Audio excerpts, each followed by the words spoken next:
Today to the Knicks, 110-93 at Madison Square Garden. New York used a 25-10 third-quarter run and two separate runs in the fourth, a 12-2 and a 14-5 run to get the win. Anunoby and Bridges each scored 28. Denny Avdia was awesome. 33 points, a game high. Even in the loss, Denny thinks the future is bright with Portland's young talent. The season's not over yet, but I'm super proud in the development of the young guys in our team. And there's definitely future and a lot of young talent we can build around. They're back in action tomorrow in Atlanta to meet the Hawks. Tip-off scheduled for 4:30, game day live at 2:30. Join me Saturday and Sunday at Spirit Mountain Casino. I'm going to broadcast from the Sportsbook. Saturday 1 to 4, Monday 3 to 6. It's your place to bet on college sports. For the first time since 2008, all four number one seeds have advanced to the Final Four. CBS doubleheader Saturday starting at 3:09. Florida, a 2.5-point favorite over Auburn. And Duke is a 4.5-point favorite over Houston. The home of the OSAA is 620 Rip City Radio.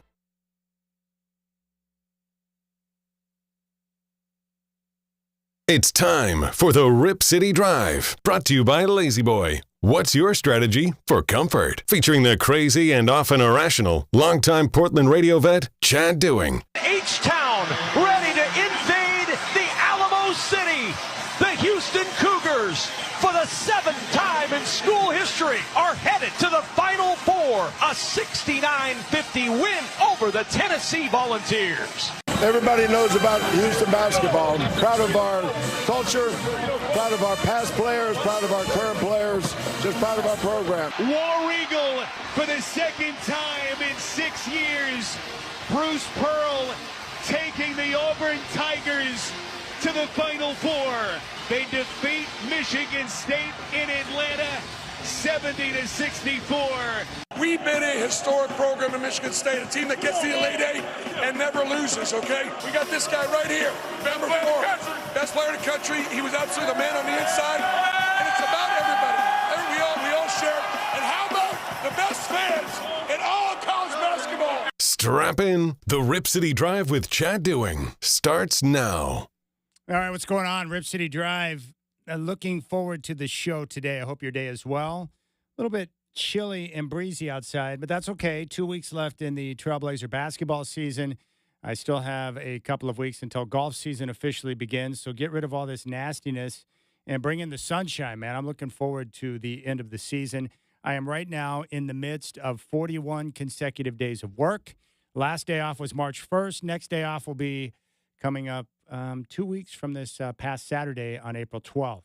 So I'm in a bit of a grind. And I think I mentioned this, but I'm 8 weeks deep now into a specific nutrition plan. So every few months, my workout partner and I, and I've had the same workout partner for 33 years.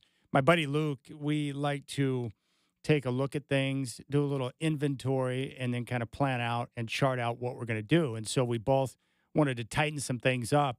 And so I chose to do a 3-month calorie reduction to tighten some things up. I had put on a couple of extra pounds throughout the course of the winter, and I wanted to get lean and mean for all of the movement I'm going to be doing here with golf season. And so I did that, but I dropped my calories another 200 today, and I'm at 1,600 for the next few weeks. And right now I feel like gnawing off a few of my knuckles. And I know when I'm in a situation where I'm a little bit deprived, I was eating my vitamin C tabs, and I was very happy that I was eating vitamin C tabs. That's not a good place to be. So a bit foggy with all the work and everything going on, but very excited about the show. Sean Heiken, our Trailblazer insider who is with Rose Garden Report, is going to join me in studio for the 4 o'clock hour. He finished his piece where he went back over the last year and listed out all of the different things that he said and comments that he made where he was wrong about the Portland Trailblazers. It's a pretty good piece. It's kind of funny to look back and realize where we were wrong, and I want to know how we got it wrong. What took place? What happened? What was the curveball that allowed this team to far exceed expectations in Las Vegas? So we'll talk with him about that. I also want to get his take on some other issues around the league. We got the playoffs quickly approaching, and I would say now with 4 consecutive losses that the Blazers' playing hopes are all but dead. Not mathematically, but it's going to be nearly impossible now with 7 games to play and being multiple games behind that 10th and final play-in spot. So that's where we're at. But there are good things. very good things. In fact, take a listen to this. This is Denny Avdia, and we'll get to this more a little bit later in the show. And we're going to hear from Chauncey Billups. He was getting peppered with Denny Avdia questions from the New York press yesterday, and it was fun to listen to them because they have a strong Jewish community there, and Denny Avdia is wildly popular in Israel.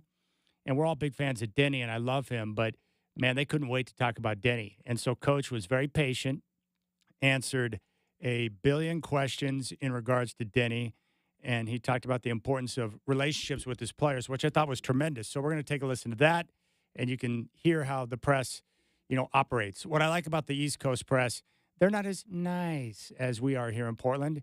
They are very aggressive. It's a very competitive market, and so they got to get in their questions, man. They fire away. I love it. Love it. It's like Alabama shooting threes in the tournament, man. They get their questions in. But one thing I do want you to hear before we proceed, Denny Avdia talking about how the future is bright. These are comments he made after the game yesterday against the Knicks. I definitely think we've grown something big in this organization. Yes, credit to Mani and Shea. You're talking about them, but I'm talking about all our young guys. They're making a huge leap this year, and I see it from practices and how people treat the game and come ready and prepare. And everybody had huge nights this year, and the season's not over yet, but I'm super proud in the development of the young guys in our team, and there's definitely future and a lot of young talent we can build around. All right, that's awesome to hear. I love Denny Avdia. I think he's awesome. I think he's exceeded expectation. He's a terrific playmaker. He's thrived as the season's gone along, as Chauncey Billups has dumped more responsibility in his lap, and he's only going to get better. He feels like a veteran, but he's not a veteran. What is he, 24? He's not even in his prime. He's got plenty of time to develop and continue to get better, learn how to better protect the basketball. But his shooting, his playmaking, his defense, my only concern right now is the guy's playing a lot of minutes. He's like an ox. And it's got to be tempting for coaches like Chauncey Billups not to have him out there on the floor for 48 minutes. He just thrives with the more that you load up on him. He is really terrific. So we'll get into more of Denny, but I agree with him. The future is bright. And the future that he was referencing with his young teammates, that's the reason why the Blazers have far exceeded expectation, because of their growth and their development. And that's what's got me pumped up right now. That's why this team has been so much fun to watch this year. And, yeah, so they're probably not going to make the play. And so what? The most important thing that they needed this year was health for the young guys, which they got, and plenty of playing time so they could collect the data necessary to evaluate where they're at. And there you have it. So we'll get back to the Trailblazers, but I want to talk about the Final Four now that it's set.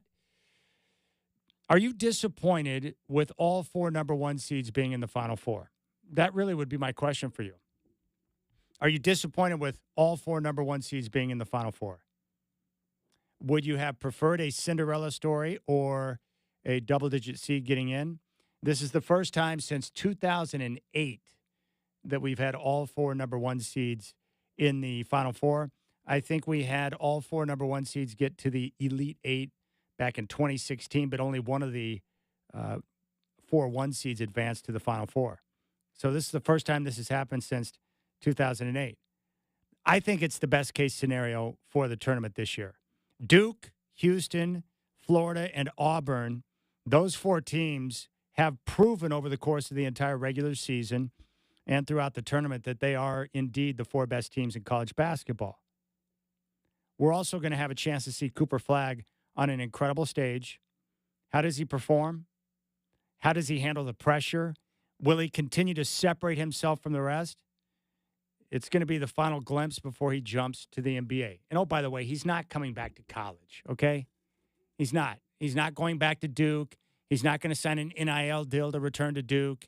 He's not going to take a look at the Wizards or what other scrub team might draft him and go back to Duke. He's going to the NBA. He's a surefire number 1 overall pick. There's no question about it. And he's going to the NBA, as he should. No one, even his coach, should not encourage him to go back to college. That's crazy talk right there. Cooper Flagg's destined for one place, the NBA. Now, technically, he should still be in high school right now. What is he, like 18? It's unfair. He is a terrific player, so I'm glad we get to see him on this stage. But you know what's really strange about the NCAA tournament? It's the only sport where we do this.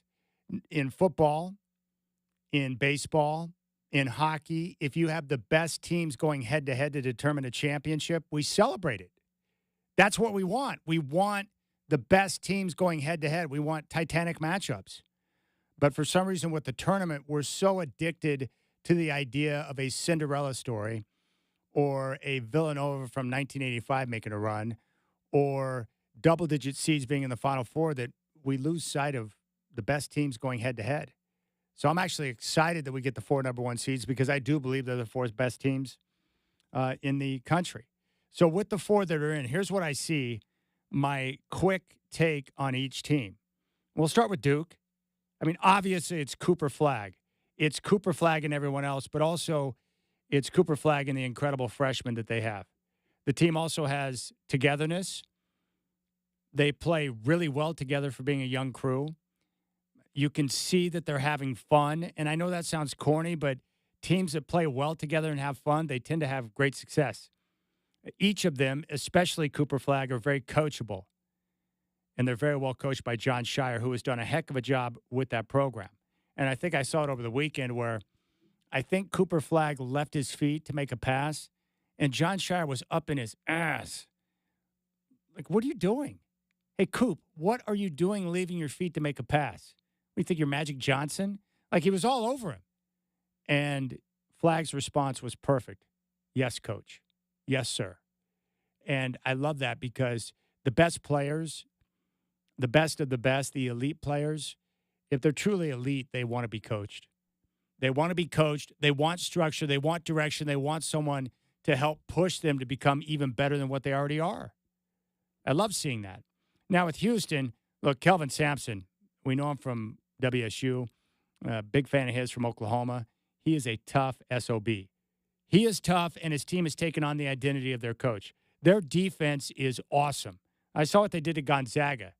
The Zags came out thinking they knew how things were going to go down, and then all of a sudden you got Houston out there just all over you, speeding up your process, and then before you know it, you're done. So Houston's defense is awesome. They swarm, they're physical, and they're relentless. And the difference this year with Houston is they're making shots. One of the best three-point shooting teams in the tournament. Duke is going to have their hands full. Kelvin Sampson's no joke.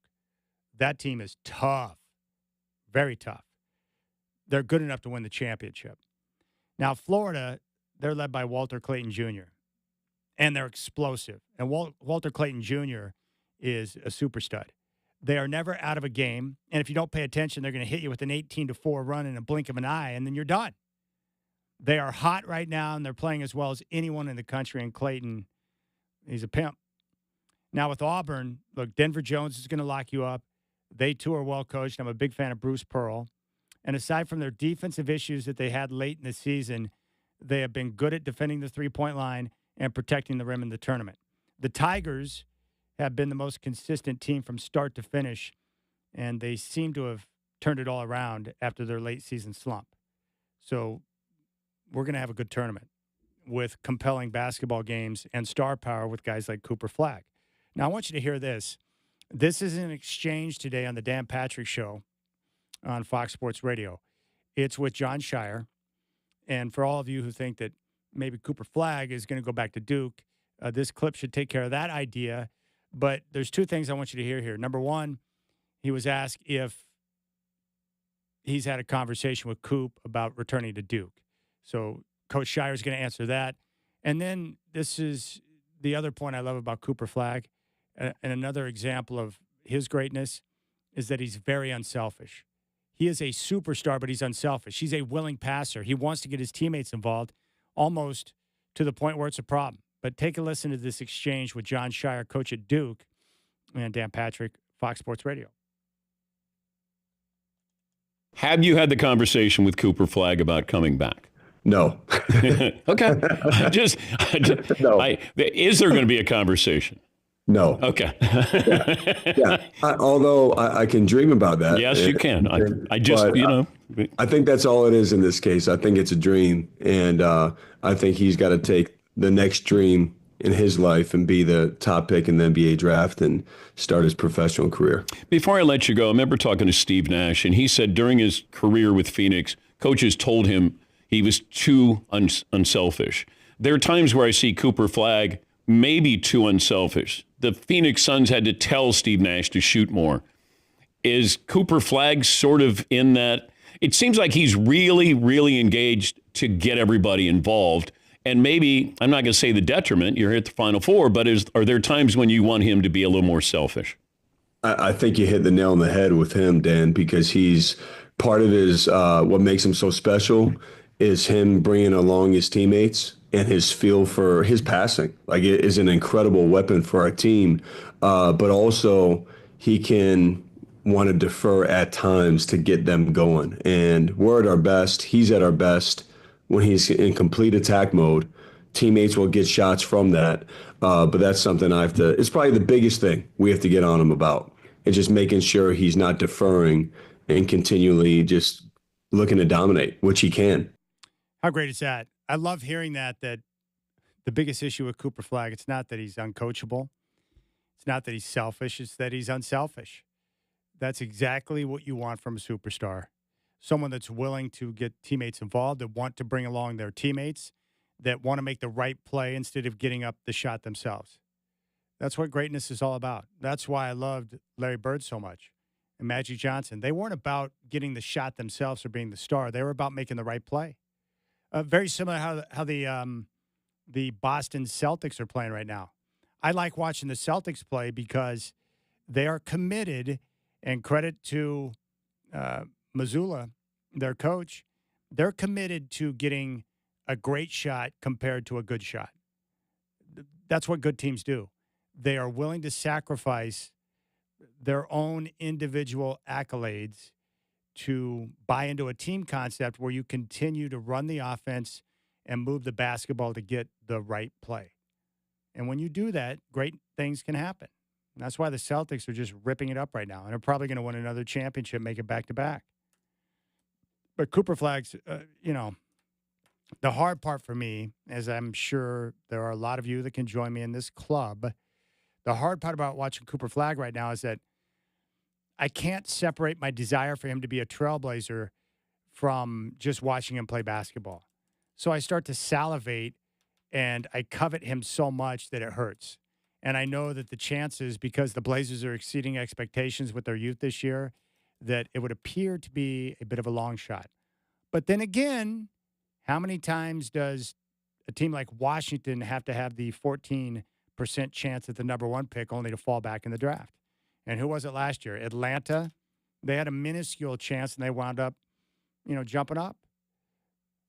Who knows? Who knows? But Cooper Flagg's awesome. And gosh, if it does happen, here's the dream. Well, actually, here's a better question. What odds are better? That John Shire's dream of Cooper Flagg returning to Duke, or the Blazers winning the lottery and getting Cooper Flagg? Blazers winning the lottery, no doubt. Yeah, I agree. I think the Blazers have a better chance to win the lottery and draft Cooper Flagg more so than John Shire does of dreaming about Cooper Flagg saying, you know what? I don't need to be the number one pick in the NBA draft this year. I'll go back to Duke. I like being a student. I want to go back to the Final Four. And I like John Shire. The Blazers have a better chance than that. So it would be great. Can you imagine? I don't even want to talk about it. See, my mind goes right to that. Well, gee, they'll just win the lottery, and then we'll get Cooper Flagg. And then we'll all celebrate and have a big parade downtown. That's what I hope happens, but just enjoy watching him play. Cooper Flagg's a special one. And I've heard a lot of different comparisons now. Kevin Durant, Scottie Pippen. He's a unique. He is a unique. And I've never met a unicorn, but Cooper Flagg that's what they call him. He's one of those unicorn players where he does things and operates in a way that most guys don't. He can get to a spot and make shots. He's good in the mid-range. He can stroke the three. He can defend. He can run the floor. He's an anticipatory passer. He is making the return of the American-born white NBA player. It started with Chet Holmgren, and now we're getting Cooper Flagg. And I don't want to compare him to Larry Bird, but I hope he's the next Larry Bird.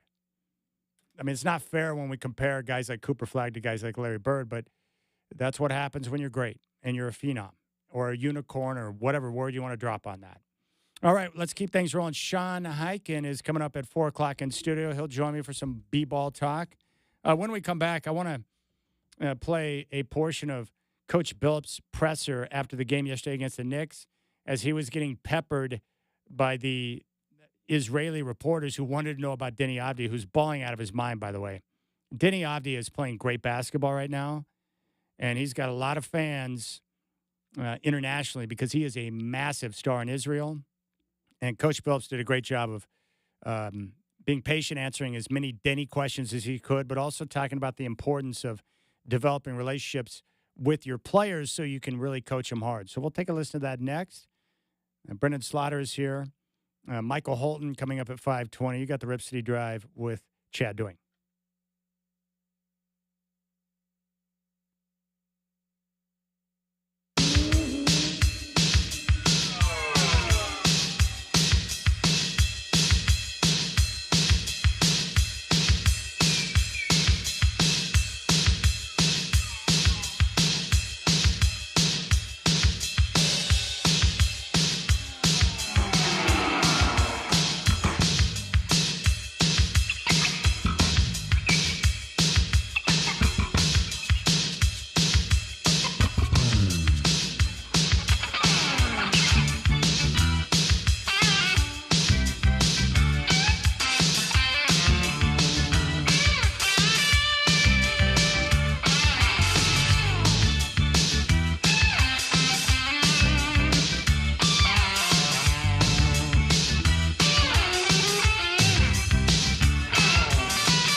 All right, just got a question from Sean in Damascus. Oh, by the way, I'm Chad Doing, and this is the Rip City Drive. What's going on, my friends? This is from Sean. Hey, Chad, Denny is playing great right now. Do you think Cooper Flagg is better than Denny right now at this point, even though he's never played in the NBA? And Denny is playing so awesome. Just curious what you think. I appreciate you, Chad. Yeah, Cooper Flagg is better than Denny. Cooper Flagg, as we just discussed, is a unicorn. And I know this because Ben Golliver, I had conversations with him last summer before the Olympics when Cooper Flagg was out there competing at, 17 years of age in the trials, working out with the NBA guys, like the best of the best in the NBA, and he was making guys look bad. Yeah, he's a tremendous player, a special player, and he's going to hit the NBA and just take off right away. If Cooper Flagg is not a smash success in the NBA, it would be a stunner. He's a prodigy and a terrific player. Biggest sure thing since what for you, Chad? Wemby. I mean, what was Wemby, like the year before last? Yeah. Yeah, So so not Wemby. very long, but yeah, no, for sure. No, Wemby's a sure deal, and Cooper Flagg's a sure deal. And it's crazy to say that about an American-born white dude, isn't it? But he is. He's that good. You watch him play, he's unique. But the best part is unselfish and wants to make the right basketball play. My favorite players in history, I love guys that can really turn a game around and impact a game and not even take a shot. That's when you know you got something good. Now, Cooper Flagg can score, but guys who can impact the game without shooting. That's why I love Larry so much. They would put him in the high post, and he would start setting his teammates up. And the right play can come from a pass, like we see from Jokic. It can come from a key rebound. It can come from pushing the tempo and creating a fast break opportunity, a defensive play. You know, just the right play, a screen. Good players know how to make the right play, even if it doesn't involve them scoring. And I like those type of guys. But Cooper Flagg, yes, he's terrific. Now, Denny Avdia, he's still going to get better, too. I love Avdia because he's all of those things, right? Avdia is doing everything that we knew about him when he came over from Washington. He can run the floor. He can play defense. He can shoot the three. The playmaking, the decision-making. And that's why I love hearing Coach talk about him, because Coach trusts him. So take a listen to this with Denny. Now, you got to keep in mind what's going on here. So the Blazers play the Knicks twice on the season because they're in the Eastern Conference. So one time here in Portland, which was a barn burner of a game in overtime, and then they played and finished out the season series yesterday in New York. Now, Denny Avdia is huge in some of these East Coast cities because he's from Israel and he's Jewish. And there's, especially in certain pockets of the East Coast, especially New York, large Jewish communities. And he is a massive star in Israel. So when the Blazers right now are on the road, especially in some of these East Coast cities, Coach Billups is getting a lot of questions about Denny because they're excited about him being in Portland. They're excited to see him playing such a large role and really starting to expand his game. And they're relentless in their coverage. And I think it's great for Denny. And Denny's got a special connection with Israel and a special connection with his Jewish fans. And I think it's really nice. I mean, he's the best, Israeli basketball player ever, I believe. So anyways, in New York yesterday, Coach Billups, had a couple of questions about the game itself, but then the Jewish media members, some from Israel, jumped in and went all Denny, full Denny. But I love how Coach Billups, just listen to this back and forth where he talks about his relationship with Denny. He goes into developing unique relationships with each of his players to get to know them, which brings a closeness which allows you to coach them harder. And you can hear the excitement in these Israeli reporters of how much they love Denny and what he's doing right now in Portland. But here's the start of that with Coach Billups after the game yesterday against the Knicks, where he starts getting peppered with Denny Avdia questions. Shalom from Israel. Shalom. Can you tell us a little bit about Denny? We saw his incredible game today. Your thoughts about Denny in general? In general, I mean, obviously, I love Denny. He's been a great player for us this year. It's been fun coaching him. It's been fun really getting to know him. And, I'm glad you guys got to see a great game from him. And I wish we could have won the game. I'm sure he does too, but it's been really fun coaching Denny. Does he talk to you about Israel, about anything that's going on there? Do you talk about that stuff? Yeah, of course. Of course we do. Oh, really? Yeah, of course. When you as a coach, you got to get to know all of your guys, and you get to know what they believe in, what they stand for, what they like, what they don't like. You just have to do that, in order to get to know him, in order to coach him hard like I do. And that started a long time ago, when we first got him this summer. We started talking through a lot of things, and that I will obviously keep between Denny and I, but of course. What surprised you about him? I just met him, so kind of everything was new, and that surprised me about him. His game, he continues to get better in terms of his game. He continues to get better, and just him off the court, he's very, very prideful, about where he's from and his people. He's just very prideful. He's just a good person that way. Do you see the situation in Israel sometime affect him, his moves, the war, and hostages coming back? Early on, we talked a lot more about it, and he and I have a really good relationship. He'll just come in and sit in my office, and we'll talk about what's going on. And he had some very rough days, and weeks, carrying a heavy heart with all of those things. And I just love the relationship that he and I have, that he feels comfortable enough to talk to me about that. And now he's telling me that it's mandatory. I got to come and spend some time and see him this summer. In Israel? Mm-hmm. So you're going to Israel? I'm going to try to make it over there this summer. I'm going to try to make it. And did you? She hasn't. I haven't been that lucky yet. Did you get to learn some Hebrew words? No, I haven't. Oh, no, shalom. Shalom, I know that one. That one.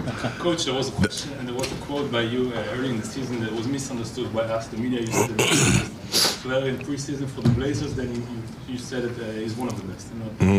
Looking now at his season and what he's been doing, do you view Denny as the best trailblazer, or just how do you see?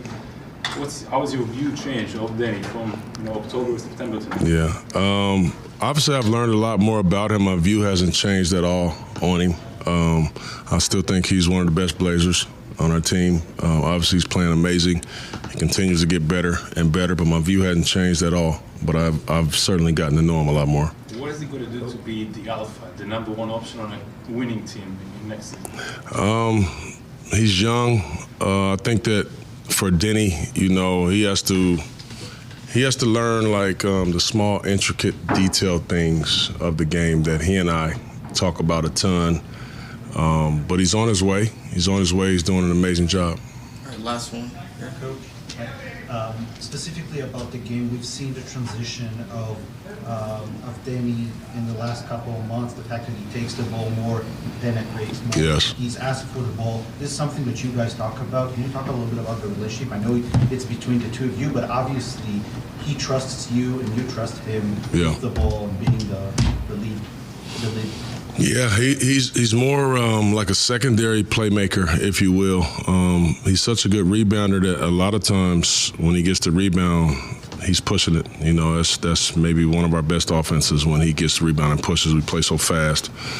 But I do trust his playmaking when he gets the ball, his decision making when he gets the ball. I run some certain plays half court wise where he can facilitate some of the offense because he's so good at it. But yeah, I mean, he and I, we have a really good relationship in terms of the coach-player relationship, but also personally, and it will just continue to get better and better and better. Last one, guys. We gotta go. A small what? A small anecdote or something that you remember that. Well, one of the things that I've told Denny that I thought resonated with him early on, because he struggled early on. He really did. He was really struggling to find his way, find his role on the team. He struggled. I took him out of the starting lineup. And then I just always told him, because we had a problem rebounding. And I told Denny, whenever you rebound the ball and you get the rebound, that's your play. And he really took that to heart, and he started getting that ball, and man, that's where the turbo, the turbo thing, he gets the ball and he just outruns everybody, on both teams. And I thought that really, really lit his fire early on when I told him that when you get that rebound, it's your play. All right, just put your head down, everybody, and just go to work. And he hadn't looked back since. All right, love that.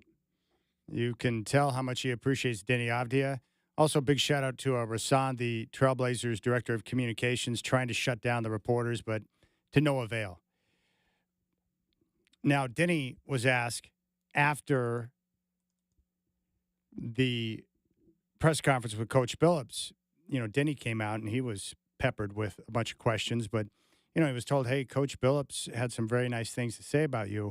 Can you discuss your relationship with him? And here's what Denny had to say in regards to Coach. I'm not getting really into politics with him and stuff that happens about Israel, but in terms of basketball, he helped me grow tremendously. I think his confidence in me is amazing. Like I feel like he let me play free and he lets me read the game. He trusts me. I never. There's a lot of situations that I haven't been in before, so this is kind of my first year, kind of been in those situations and making plays down the stretch and doing all those stuff, and he gave me the stage to do it, and he's giving confidence to everybody. There you have it. Good relationship between player and coach. But Denny Avdia was awesome. I mean, he's a phenomenal basketball player. Do you think he's more than what you thought when they got him? I think he is. I had high expectations for Denny. Like, I was a fan of him, but let's just be honest. How many people in the country actually watch Washington Wizards basketball? Nobody? Does anyone even care about the Wizards? No one even cared about the Bullets, which they were named before they went to the Wizards. They've basically sucked my whole life. No disrespect to the franchise, of course, but really, they're garbage. So Denny comes to Portland, and he gets utilized even more. And I love seeing guys who have the skill set get more responsibility and just continue to excel. And that's Denny Avdia. And if you missed it, probably my favorite thing that he said was when he was talking about the future. The future's bright. But it really is, because they have young guys. Why are we so excited about the team right now? It's not because of the play-in race. It's because of the young talent that's starting to show up and show out with Scoot, Shaden, Klingon, Denny, and Tumani. I definitely think we've grown something big in this organization. Yes, credit to Tumani and Shea. You're talking about them, but I'm talking about all our young guys. They're making a huge leap this year, and I see it from practices and how people treat the game and come ready and prepare. And everybody had huge nights this year, and the season's not over yet. But I'm super proud in the development of the young guys in our team, and there's definitely future and a lot of young talent we can build around. All right. You can join me this weekend. I'll be down at Spirit Mountain Casino on Saturday for the Final Four from 1 until 4, live on air. And then I'll be back down there on Monday for the championship game from 3 until 6 on air. You can also join me for the March Mania drawings, which will take place before the title game.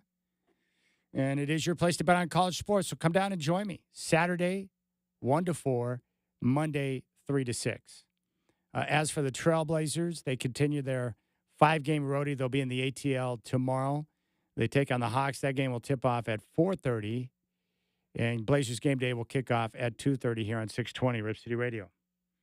All right, we'll keep things rolling. Sean Highkin, our Trailblazer insider, is going to hang out with me today. He was kind enough to join me again in studio, so he'll be in for the 4 o'clock hour. And then you'll hear Michael Holton talk Final Four and coaching. He played in the championship game in his freshman year at UCLA, and they lost by a couple of buckets to the Louisville Cardinals, who were great. So we'll talk with Michael Holton coming up at 5:20, Sean Highkin coming up at 4. I appreciate your time on this Monday. You got the Rip City Drive.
Well, at least one of my teams throughout the course of my life has been remarkably consistent in being a winner and putting themselves in a position to win championships, and that would be the Denver Broncos.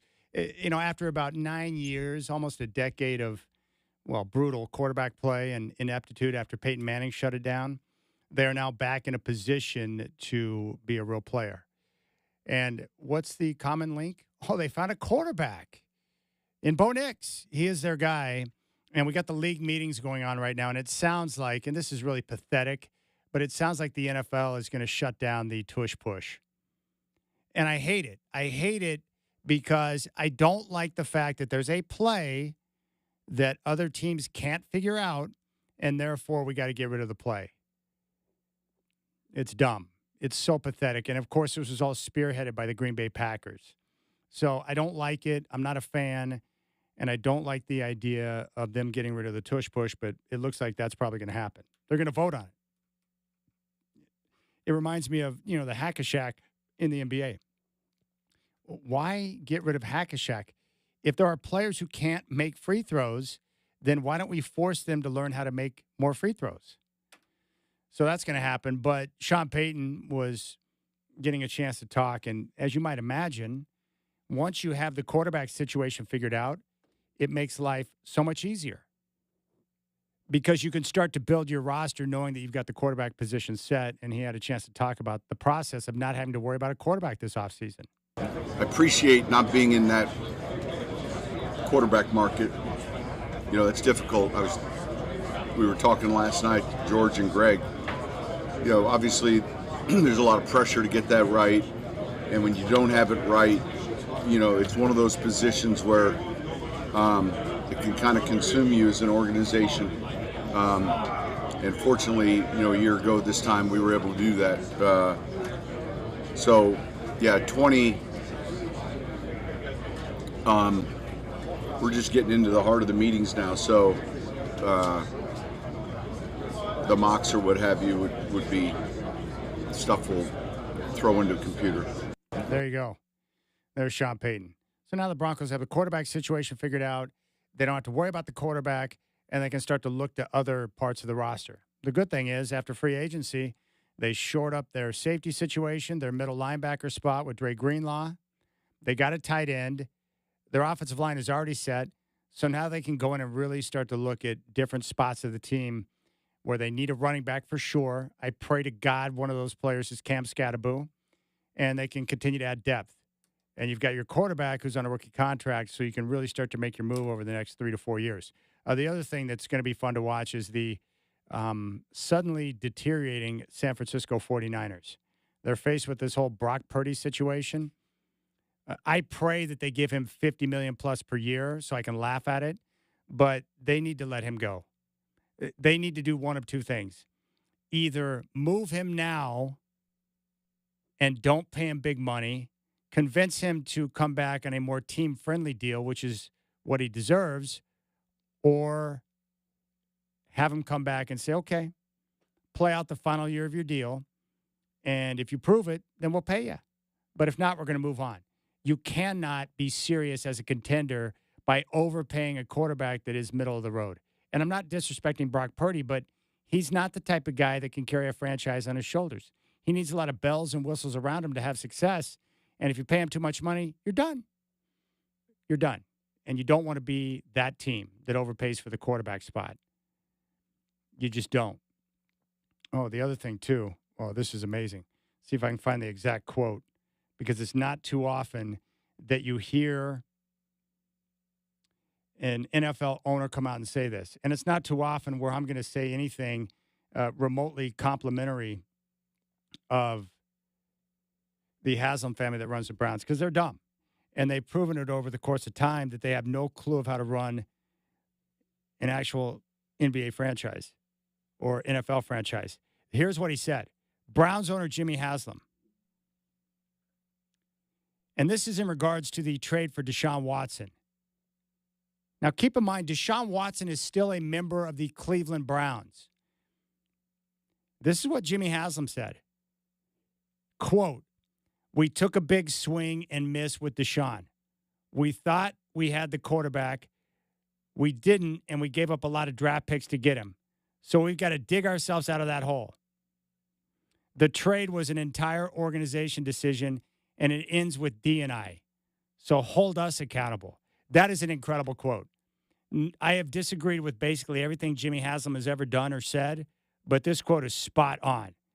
And how bad is it, and how much of a disaster is Deshaun Watson for the owner to come out and say something about a player that's still on his roster? Quote, we took a big swing and miss with Deshaun. We thought we had the quarterback. We didn't, and we gave up a lot of draft picks to get him. So we've got to dig ourselves out of that hole. The trade was an entire organization decision and ends with D&I. So hold us accountable. That is unreal. Well, Deshaun Watson now knows that he's done, as he should be, but they're dumb. They gave him $230 million fully guaranteed. And he's a creeper, an absolute creeper of a quarterback. They shouldn't have done it. They shouldn't have paid that type of money. They did, and now they're paying the consequences. But I credit Jimmy Haslam for saying that about a player that's still on his roster. That is unreal. Truly unreal. So there you have it. They're going to vote on the whole tush-push. The 49ers are in a mess right now. If they pay Brock Purdy big money, like $50+ million a year, and bring him back, that's going to be a disaster. I mean, what they could do is they could move him for, a draft pick, Brock Purdy, and then bring in, a veteran quarterback for much cheaper until you figure out what you're going to do long-term at the quarterback situation. And Kyle Shanahan's, how the Shanahan philosophy, it's like, we don't need to have the best quarterback in the game. Just give me a guy that will run the offense the way I've designed it, and then we'll have success. So what a mess. But that is an all-time quote right there. Jimmy Haslam. That's a pretty good quote from a guy who has made a lot of bad decisions. Quote, we took a big swing and miss with Deshaun. We thought we had the quarterback, and we didn't. And we gave up a lot of draft picks to get him. So we got to dig ourselves out of that hole. The trade was an entire organization decision and ends with D&I, so hold us accountable. And, of course, it was D who came out after they made the trade, which was wildly unpopular. And she was talking about how Deshaun had been rehabilitated. That's wild. He's still on the team. Can you imagine being Deshaun reading that? That's wild. All right, when we come back, our Trailblazer insider, Sean Hyken's going to join me in studio, so we'll talk ball with him. And he's got his piece done on all the different times he was wrong over the last year about the Trailblazers. So we'll get into that. And then Michael Holton will talk about, coaching, playing for Larry Brown, being in a Final Four, being in a championship game. That's coming up at 5:20. You got the Rip City Drive.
From the Goldberg Jones Sports Desk, your 620 Rip City Radio headlines. Goldberg Jones. Call 1-800-DIVORCE. Hey, what's going on? It's now 4 o'clock. Chad here. Hope you're enjoying your Monday afternoon. We start with the Blazers, who dropped their fourth straight game yesterday. They fall to the Knicks 110-93. New York had huge runs in the second half, 25-10 in the third, and two separate runs in the fourth, 12-2 and 14-5 to get the win. Denny Avdia had a game-high 33 points. They're back in action tomorrow. They'll be in Atlanta to meet the Hawks. Tip-off scheduled for 4:30. Blazers game day will start at 2:30 here on 620 Rip City Radio. You can join me Saturday and Sunday at Spirit Mountain Casino. I'm going to broadcast live from the Sportsbook, 1 to 4 Saturday, 3 to 6 on Monday. It's your place to bet on college sports. For the first time since 2008, all four number one seeds have advanced to the Final Four. We have a CBS doubleheader Saturday starting at 3:09. Florida is a 2.5-point favorite over Auburn, and Duke is a 4.5-point favorite over Houston. Sean Hike and Rose Garden report in studio with me coming up right now. The home of the OSAA is 620 Rip City Radio.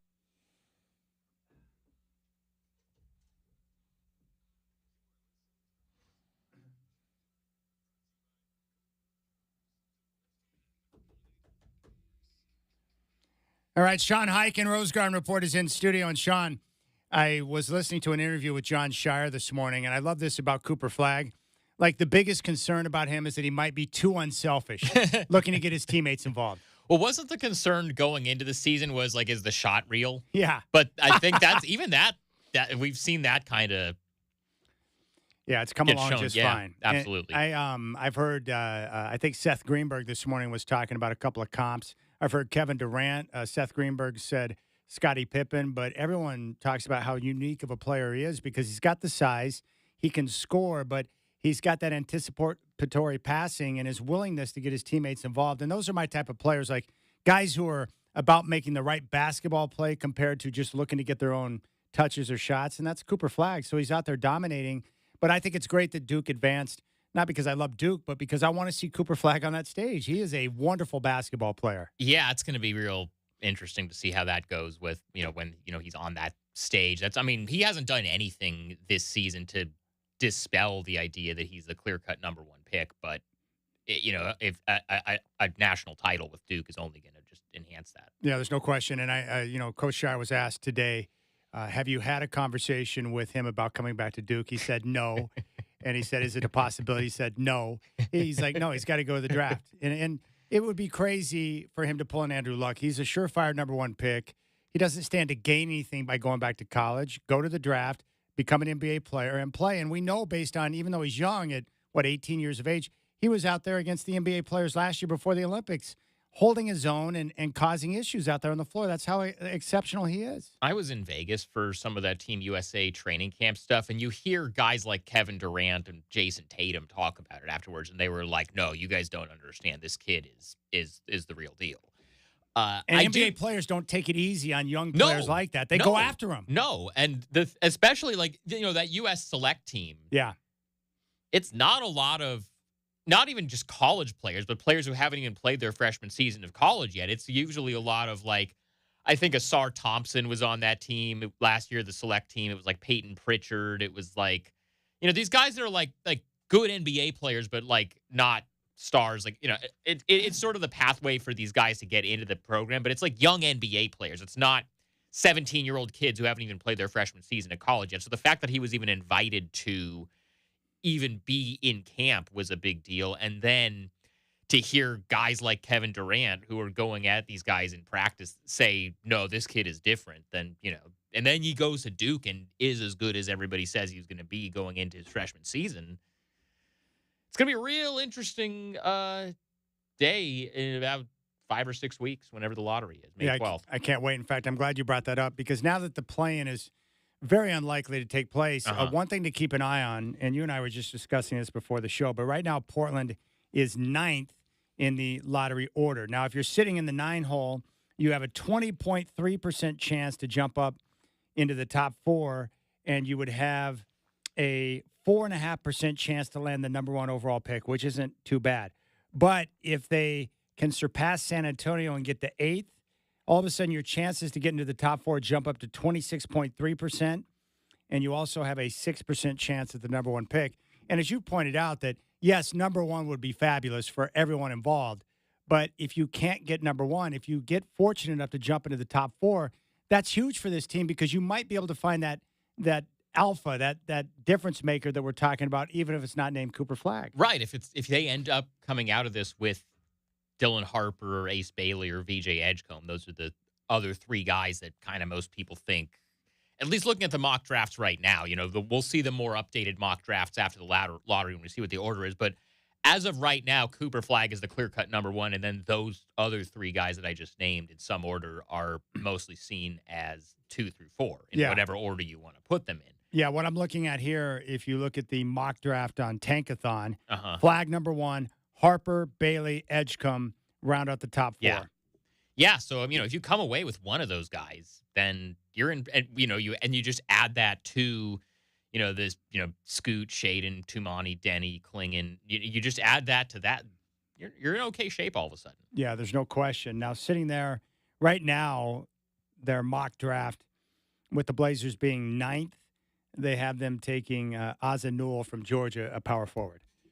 I'm not going to sit here and act like I've watched a ton of college basketball, so I'm not going to give you like a detailed scouting report on him. But that's what I'm saying. The difference in level of prospect that we're talking about here huge. versus, number 9 versus number 4 or 3, even if they don't end up getting Cooper Flagg. Yes. Are you convinced? It's pretty much a foregone conclusion. Like Cooper Flagg will be the number one pick, right? I think it's a Wemby level thing. Like I don't even see really any.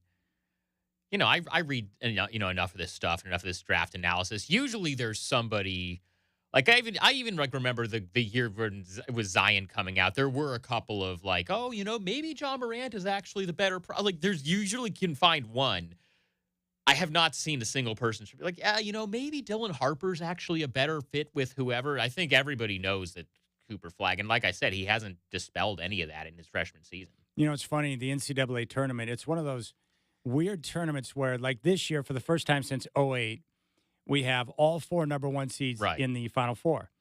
Back in 2016, the 4 number 1 seeds made it to the Elite 8, but only one of them advanced to the Final Four.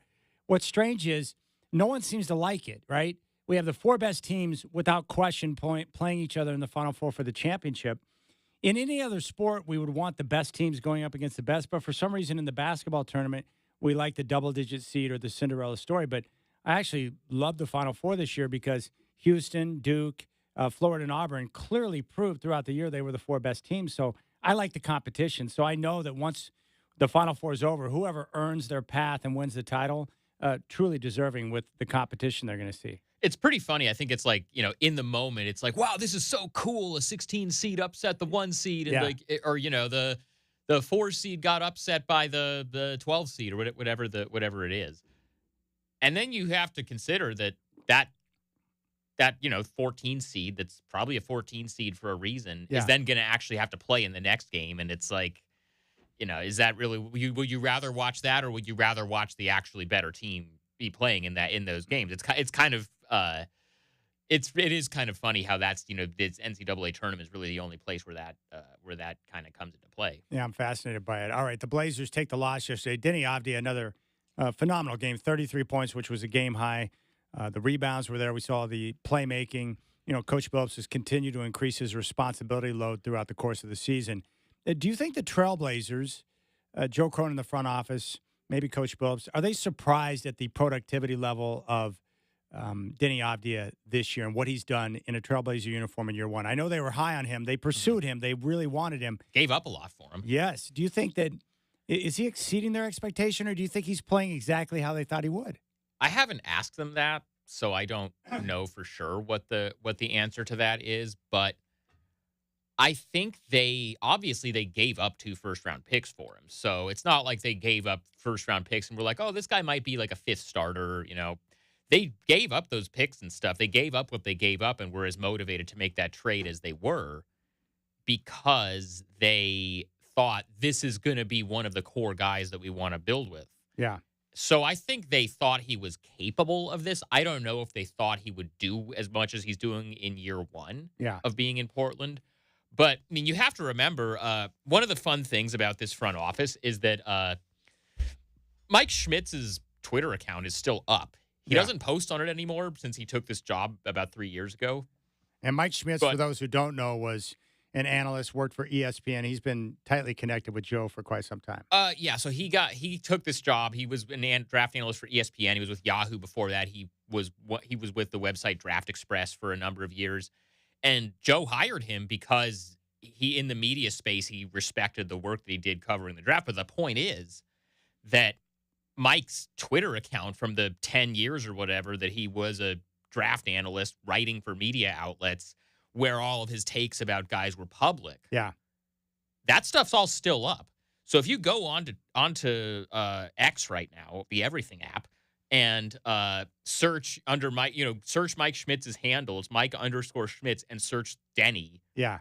You're going to see tweets going back to like 2017, 2018 that are like, I just went to like this European under-18 tournament. This 16-year-old kid from Israel named Denny Avdia is one of the most impressive guys out there. And then like the night of the draft, he was tweeting about how like Washington got the steal of the draft at the number 9 pick. So one of the, influential decision makers in the Blazers front office has been one of Denny's biggest boosters since well before he was drafted by the Wizards. So they were pretty highly motivated to get him from the beginning. And what I love about those tweets is you got to remember that that's before he worked for a team. So he's giving you his honest, unfiltered takes on players. Totally. Yeah, that's awesome. It's fun to have that. It's getting a little bit less now the more years that he's been with the organization. And I think the team would probably prefer that stuff not be out there. But so it's useful to me to be able to go back and look at some of that stuff. Yeah, he was probably giddy when they secured the deal to get Denny. So why does a team like Washington give up on a player like Denny?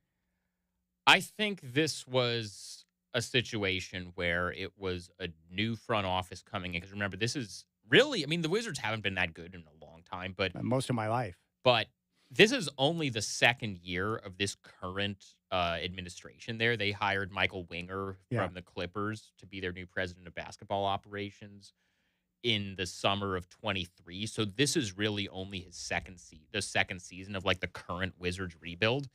So it was not somebody that drafted Denny. So it's not a situation where like the team, the front office that was already there, like they were like, we drafted this guy, we don't want to trade him. I think the motivations of the current Wizards front office is to just get as much draft capital as possible. And if one of their guys, you can get 2 first-round picks by trading, you're going to take it, even if it's somebody that you think is. And I mean, clearly, if they had held on to Denny, you see what's happened with the Blazers. The Blazers went into this season thinking they were going to lose enough games to really be, one of the teams with the highest odds at getting the number 1 pick. In part because Denny was too good. They haven't been really, you thought they were going to be like in that top 4, top 5. There, we're talking instead about them being 8, 9, 10. If Washington had held on to Denny, they might not have the worst record in the NBA, and they might not have that 14% chance at landing Cooper Flag. Yeah. Yeah, he's been great. I like his attitude. I think the guys in the locker room appreciate him. Mm-hmm. His all-around play has been great. Like he's and what's impressive to me is I knew that he could do a lot of different things, run the floor and defend, but the playmaking on offense, the decision-making, and the way he's able to score and get to the rim. I mean, he's going to get better because he's young. And that was all stuff he wasn't really allowed to do in Washington that he's getting more of an opportunity to do here. That's so much fun. All right, we'll come back and we'll dig into Sean's piece, which I enjoyed reading with my morning coffee today. All the different things that he was wrong about with the Portland Trailblazers 24-25. We're going to talk about it next. The list is extensive, but it's fun to go through it. And the biggest thing I want to know is like where do we all get it wrong? Not just us, but even the Blazers front office. Like what took place to where they massively exceeded expectation? We'll dig into that next. Sean Highkin, my man, our Trailblazer insider from Rose Garden Reports in studio. You got the Rip City Drive.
All right, just so you all know, I am a proud subscriber to Rose Garden Report. Sean does not give me any deals.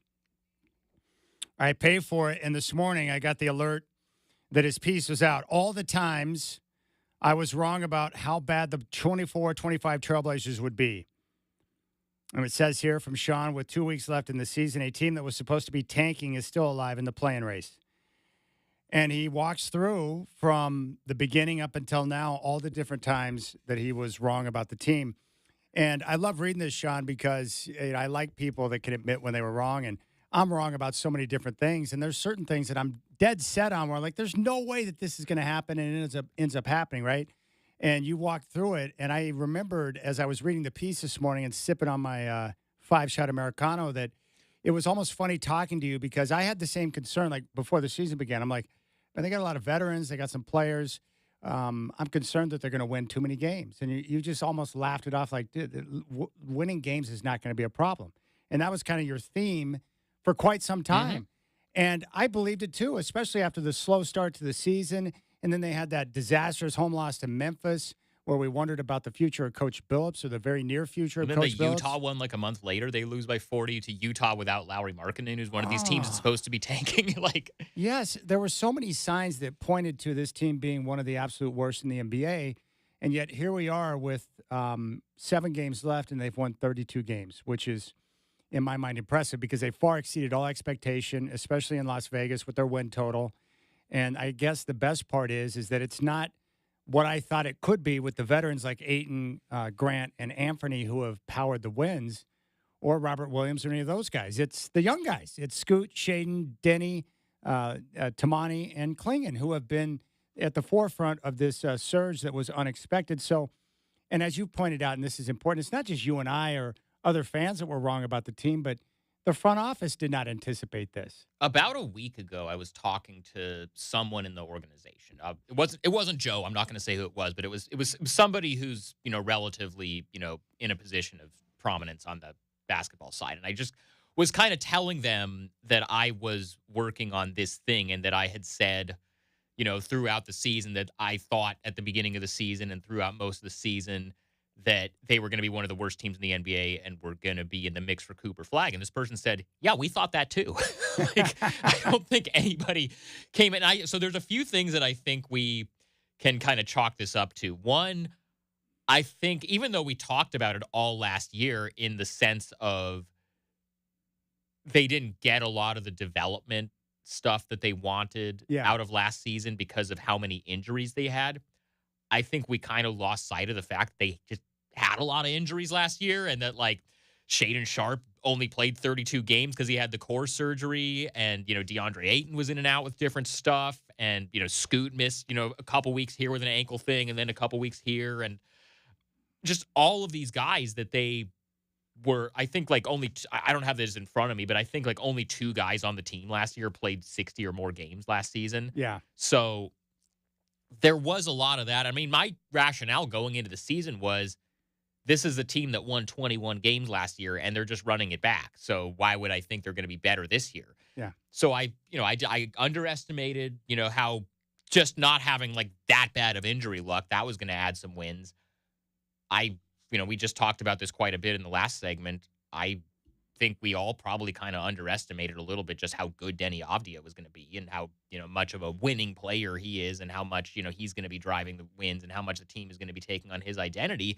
And the other thing, and I think this is kind of the bigger thing that I didn't anticipate and maybe should have, I just assumed that if they ever got to the point where they were winning too many games and it was jeopardizing their lottery odds, that they would just start coming up with injuries for guys and trying to kind of force it into the other direction because they've done that the last 3 years in a row. I was just like, why wouldn't they just do that again? Yeah. And I think at a certain point, maybe it was because, they got some feedback from, fan surveys or season ticket holders or whatever, that after a certain number of years, people just kind of check out when you do that. And I think after they won, and I'll still go back to the press conference that Joe Cronin gave after the trade deadline a couple months ago. I was going to ask you about that one. Yeah, they didn't make any trades. And someone asked Joe about, are you guys going to push for a play-in? spot. He didn't say, like, yes, we're going to push for a play-in. Our goal is to push for the play-in. What he said was, I think it would be unfair to take that away from them. And that's something I also kind of have to keep in mind that, like, they're winning these games unexpectedly. How does it look then if the GM comes in or, the GM tells the coach, who everybody's, bought into and respects and stuff through the, this unexpected winning, to say, hey, guys, it's cool that you guys have been winning the last couple of weeks, but we need to start losing so that we can get a lottery pick so that one of these guys, the Cooper Flag, could, like, come in and take one of your guys' jobs maybe. Would you guys be willing to just kind of, like, have us, come up with some injuries? Like, that's last year, like, you could do it because they were so injured anyway that, like, it's not like there was any positive stuff building that you're taking away from by doing that. Or like the year before when it was like, the Dame stuff was kind of going off the rails and whatever. This year, it's like there's all this actual positive stuff going on with how good Denny's been, how much, how good Tumani's been. And the Blazers, by the way, today just launched a social media campaign for him to get consideration for Defensive Player of the Year. Or like, the evolution that Scoot Henderson has taken over the second half of the season. All of this stuff that's going on, this is like actually positive stuff that the Blazers hope happen whatever their draft pick ends up being, even if they end up getting Cooper Flag. Let's say they get really lucky and they get like the 4% odds or whatever it ends up being hits, and they do get Cooper Flag. It's going to be better to get Cooper Flag or Dylan Harper or whoever and drop them into an environment where you already have a little bit of something where, like, hey, we know that this Denny Avdia Tumani Kamara pairing has been good, and like Scoot's gotten a lot better, and Shaden's gotten a lot better.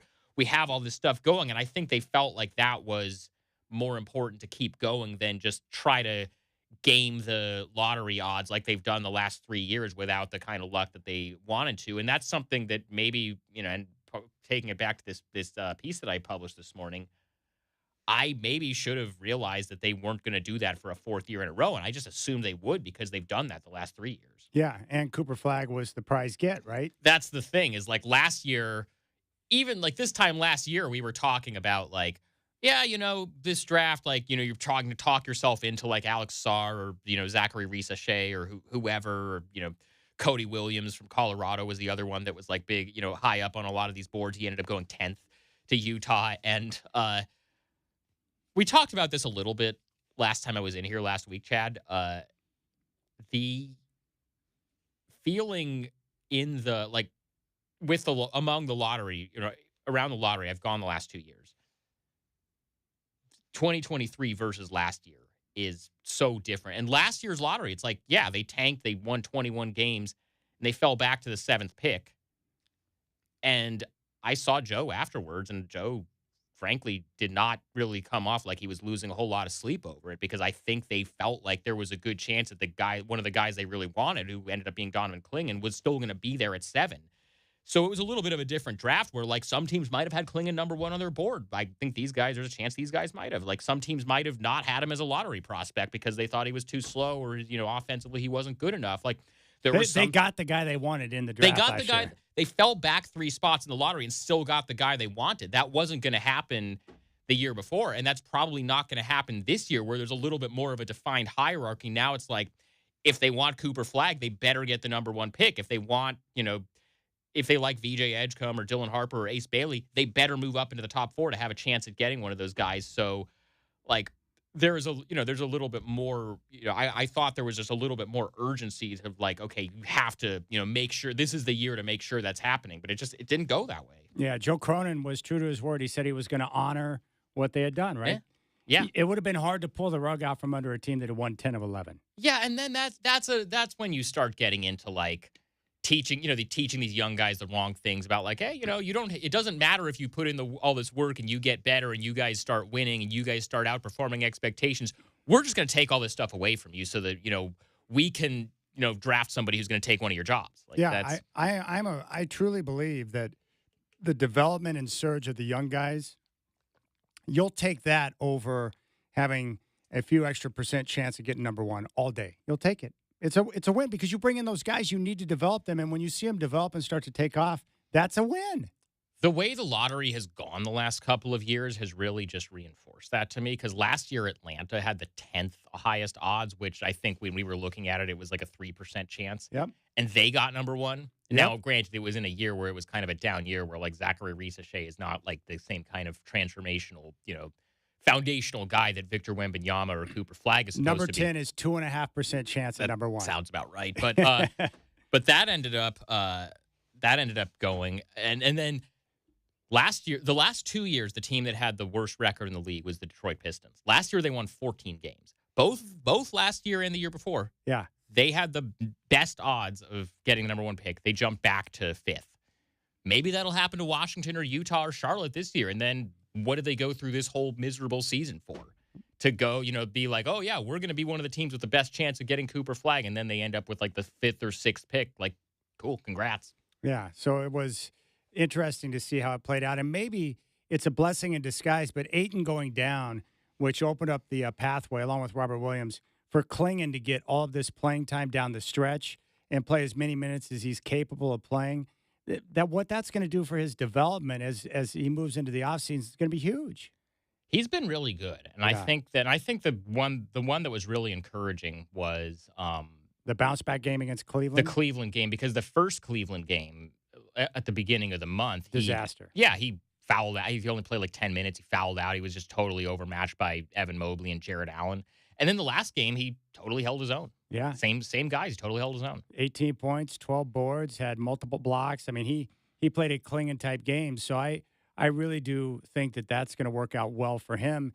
And, I think sometimes what happens to me when I get stuck I'm in this town just like everyone else, right? So I think for all of us, like when you go through a few seasons that are putrid, it's just what you start expecting. You just expect it. And so it's hard for me to see through the fog when you're in the middle of all that. And then, of course, I think, it's hard to pinpoint because there's so many things to be excited about. But the uptick in Scoot's game, I think, has got to be near the top, because you and I were both concerned after last year. But he has turned a corner. And, of course, he's still so young, but he's showing flashes of, I don't know exactly what that means, flashes of being a superstar or just being a legitimate starting point guard in the NBA, whatever it is. He's showing signs of life, which is huge. They need him to hit. It's a massive. They do need him to hit, because that was the pick. That's the highest lottery pick that they've had. Yeah, but you can't miss on those. But that's also one where he was the clear guy to draft at the time, and they drafted him. You had no choice but to take Scoot. Because if you pass on him and he turns out to be a stud, you look like a fool. Right. And that was also the pick that, drafting a 19-year-old point guard was the final thing that caused Damian Lillard to request a trade. So if you essentially, cause the end of the Dame era, and then the guy that you drafted as his replacement ends up just like not even being a starting caliber player, like that's tough. Like that could be a career-killing thing for an executive. But I think what we've seen from Scoot in the last 2.5 months, 3 months, whatever it is, basically since the first of the year, I think he's cleared the zone where we have to worry about, is this a bust? Is this guy like not even an NBA player? I think long term, I'm a little like, I don't think he's necessarily like a superstar, a franchise point guard. I think he's a good starter though. Yeah, and with Shaedon Sharpe, he's finishing the season the way you would want him to, being another one of those young players that they need to hit on. And this came after getting benched by Coach Billups, right, for the poor defense. But he sure has bounced back from that. And he's now, what I like about his game is that he's stringing together multiple performances where you're like, okay, he's not perfect or where he needs to be yet, but he's showing signs of life. Right, but you want to see him do that for a full season. Yes. This is kind of the last chance for him to do that before he becomes a restricted free agent. They got to decide how much they want to pay him. So that's going to be an interesting thing coming up in is that 26? Yeah, he's extension eligible this summer. I honestly have I haven't asked about it lately. I mean, that's something I'll probably look at in the summer, but I don't know whether they're going to sign, if they've seen enough that they feel comfortable like giving him a lot of money already on an extension, or if they want to just play it out, one more year and kind of see what he does in his 4th year and then, go from there. So I don't know. I mean, that could go either way, but this is a big year for him coming up. Well, what's the advantage of getting the extension early? You might be able to save a few dollars, because if you wait and it becomes big time, then you got to pay more money. Could you get him on like that Ant-friendly deal, like the one that Simons is on? Well, it could go either way. You could sign him to, it could go kind of in that situation where like the extreme example is the deal that Denny Avdia is on with the Wizards, which is phenomenal. He's making like $48 million over 4 years. And, we're all, we've been talking about him the way we've been talking about him. I don't think Shaedon's going to get that little. But then the other extreme is, you could guarantee a guy, $200 million, and then it ends up just, he either never gets better or he never lives up to it. And then, in this CBA environment, like it just gets a lot, if you have too many of those types of deals on your books, yeah, it's tough. So, I mean, you probably feel the same way I do. Like, I love the trajectory that Shaedon's on, but I still need to see more. It's not that you need to see more because we've seen what the high end is. It's good. You just need to see him do it on a consistent basis for like multiple months at a time. Yeah, my only issue with Shaedon really is just the he's a little too passive for a player of his caliber. He can be sometimes. I think he's gotten a little bit better about that in the last couple of weeks. Yeah, and I just got to remember we forget this, but man, they're young guys. A lot of these kids are still figuring themselves out at this age. Yeah. I mean, you know how it is, like, not just as a basketball player, but like they're still figuring out who they are as a person, as a man. Yeah, absolutely. That's a tough transition, and then you got all the pressure on you to be a big time basketball player. Like, I'm not saying like woe is me. Like, I would love to be in that situation, but that's a lot of pressure. And I mean, when I was 20, 21, I had no idea who None I of was, us man. had any idea. It's what a disaster. No, any of us look back on the people that we were in our early 20s, and you're like, really? Huh? But Klingon's the type of guy where I want him on my basketball team because I've heard enough of him. This is what I like about Klingon. I really believe that he is just a player that wants to win, and he's willing to do whatever that is on any given night. So he's less about the touches and the certain numbers. Right. He just wants to impact the game in a way that helps his team, and that's very valuable to have in your locker room. Klingon's a little bit of a different thing than Scoot and Shaedon because with those two guys, it's you draft them because the high ceiling is like superstar, all NBA type of guy. I don't know if Donovan Klingon's ever going to be an all-star in his career, but he's a guy, you draft him, you know exactly what he is. You saw what he did at UConn. The exact things that he was good at in college are also things he's probably going to be good at in the NBA. There's a high floor. He's not going to fail or be a stiff. Like, it was a safe pick, which can be seen as like a pejorative thing in some ways. But no, I mean, they were the worst rim.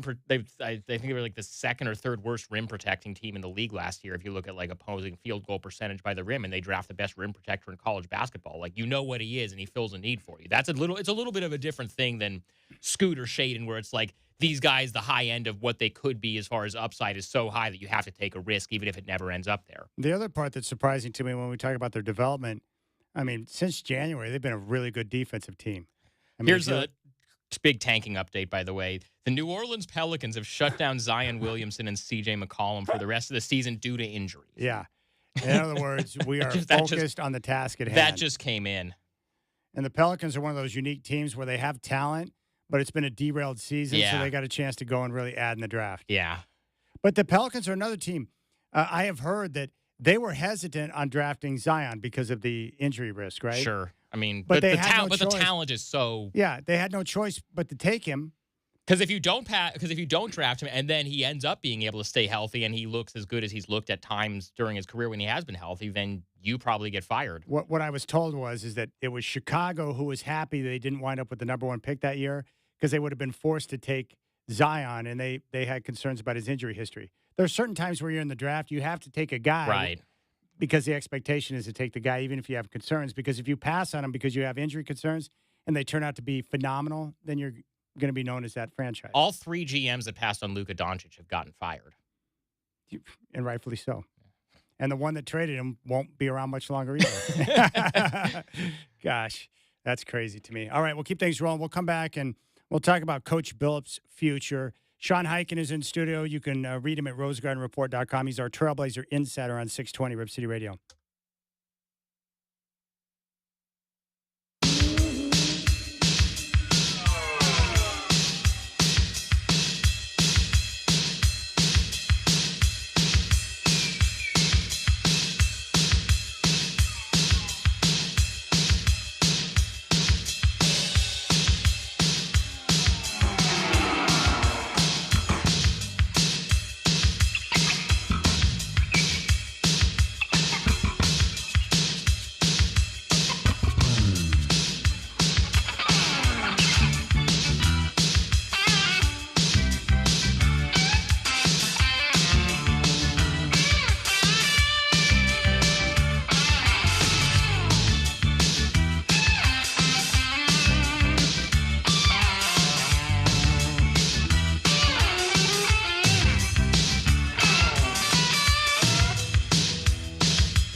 All right, Sean's got some insight on Donovan Clingan and Cooper Flagg. We'll get to in just a moment, but let's go out to Pat, who wants to jump on board. Pat, I appreciate the phone call you're on with Chad Doing and Sean Hike, and what's on your mind?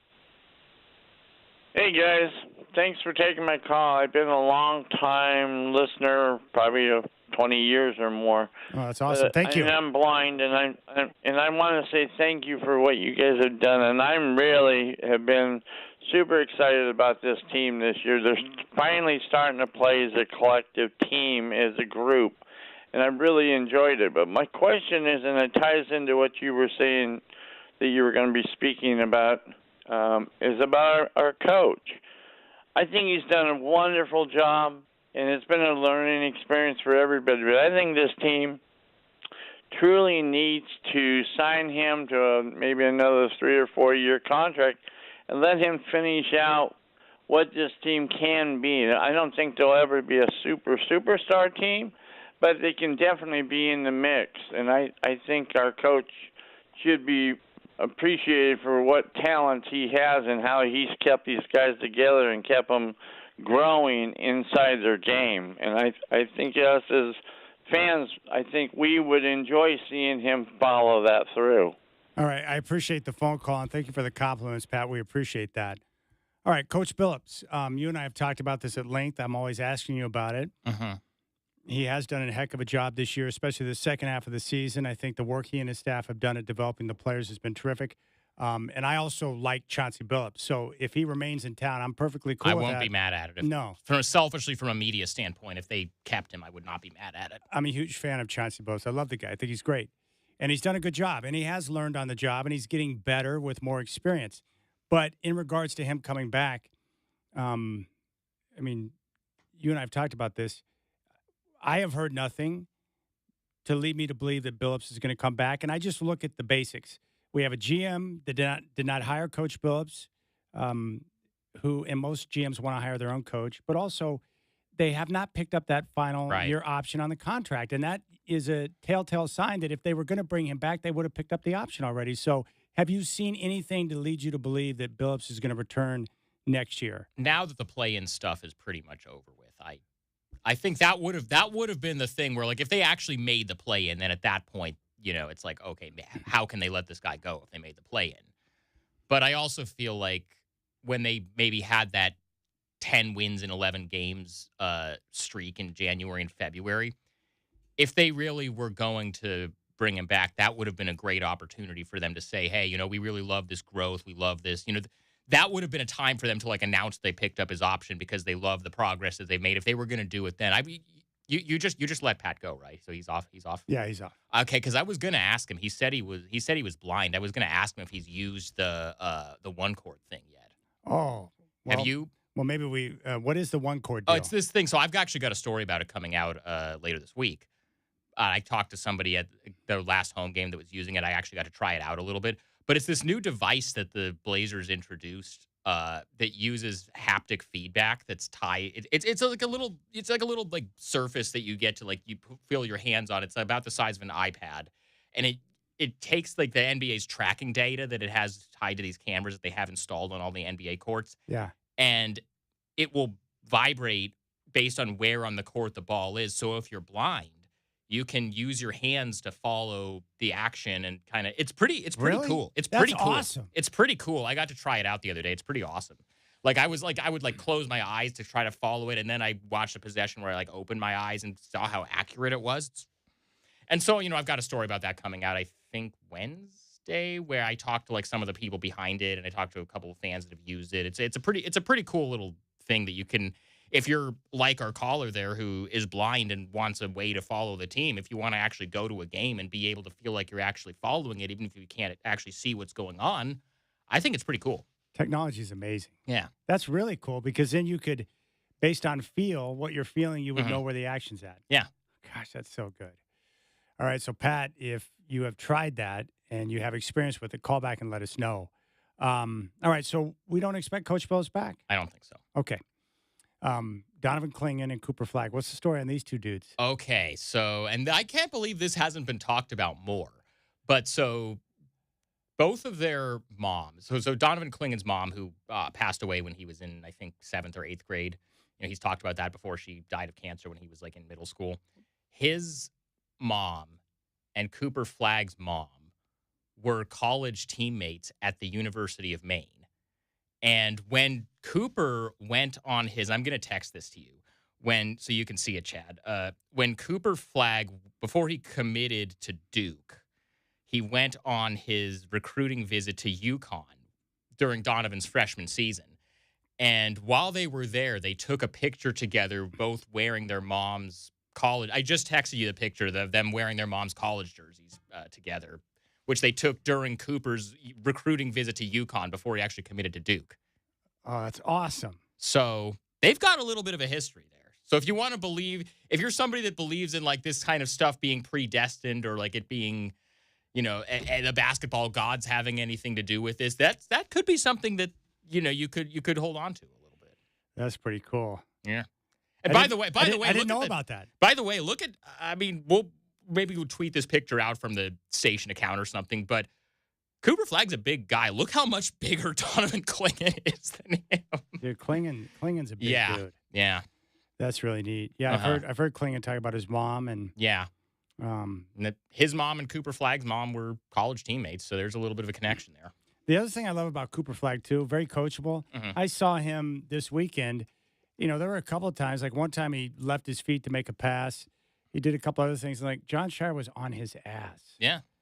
And what I loved about it is that Cooper Flagg was just like, yes, coach. That's the way Klingen is too. I mean, he got coached by Dan Hurley, and he was, remember, like the beginning of the season, he was like, yeah, this is light. This is nothing compared to. All right, Sean Highkin, you got to check him out. Go to rosegardenreport.com. And he's got his latest piece up, which is terrific. All the times I was wrong about how bad the 2024-25 Trailblazers would be. He is our Trailblazer insider from Rose Garden Report here on 620 Rip City Radio, Sean Highkin. I appreciate it, man. That was fun. Thank you. Thanks for having me on. All right, we'll come back. And coming up at 5:20, we're going to hear from Michael Holton. And then Chris Burkhart's got Courtside Monday coming up at 6. You got the Rip City Drive.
From the Goldberg Jones Sports Desk, your 620 Rip City Radio headlines. Goldberg Jones. Call 1-800-DIVORCE. All right, it's now 5 o'clock. What's going on, my friends? Chad here. We start with the Trailblazers, who lost their fourth straight game yesterday to the Knicks.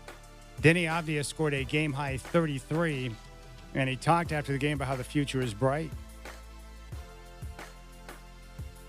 The season's not over yet, but I'm super proud in the development of the young guys in our team. And there's definitely future and a lot of young talent we can build around. The Blazers are going to be back in action tomorrow. They're in Atlanta to take on the Hawks. Tip-off at 4:30. Blazers game day with Chris Burkhardt at 2:30.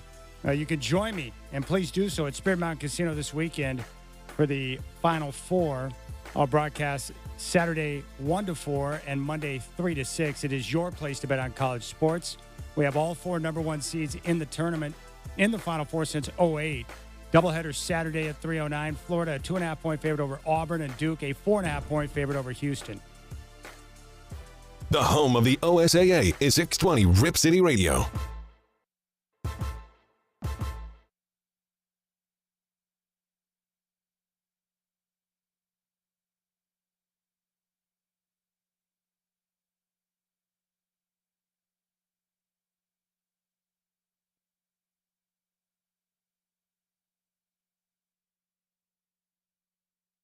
I'm laughing. I just saw this post from the Babylon Bee, and it says the Yankees have debuted new gloves, and it shows Aaron Judge with this giant, like Paul Bunyan-sized glove on his hand. That's pretty solid. They're taking some heat for using the torpedo bats, but I don't know what the big problem is. I know they went wild over the weekend and just were crushing the ball out of the park. I think it was Saturday. Aaron Judge, who is Paul Bunyan, 3 homers and 8 RBIs. And he just missed a fourth. 18 guys in history have hit 4 home runs in a game. Aaron Judge missed it by just a couple of inches.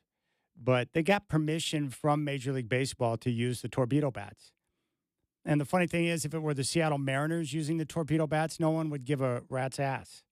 But because it's the Yankees, people want to criticize. But that post by the Babylon Bee is pretty funny.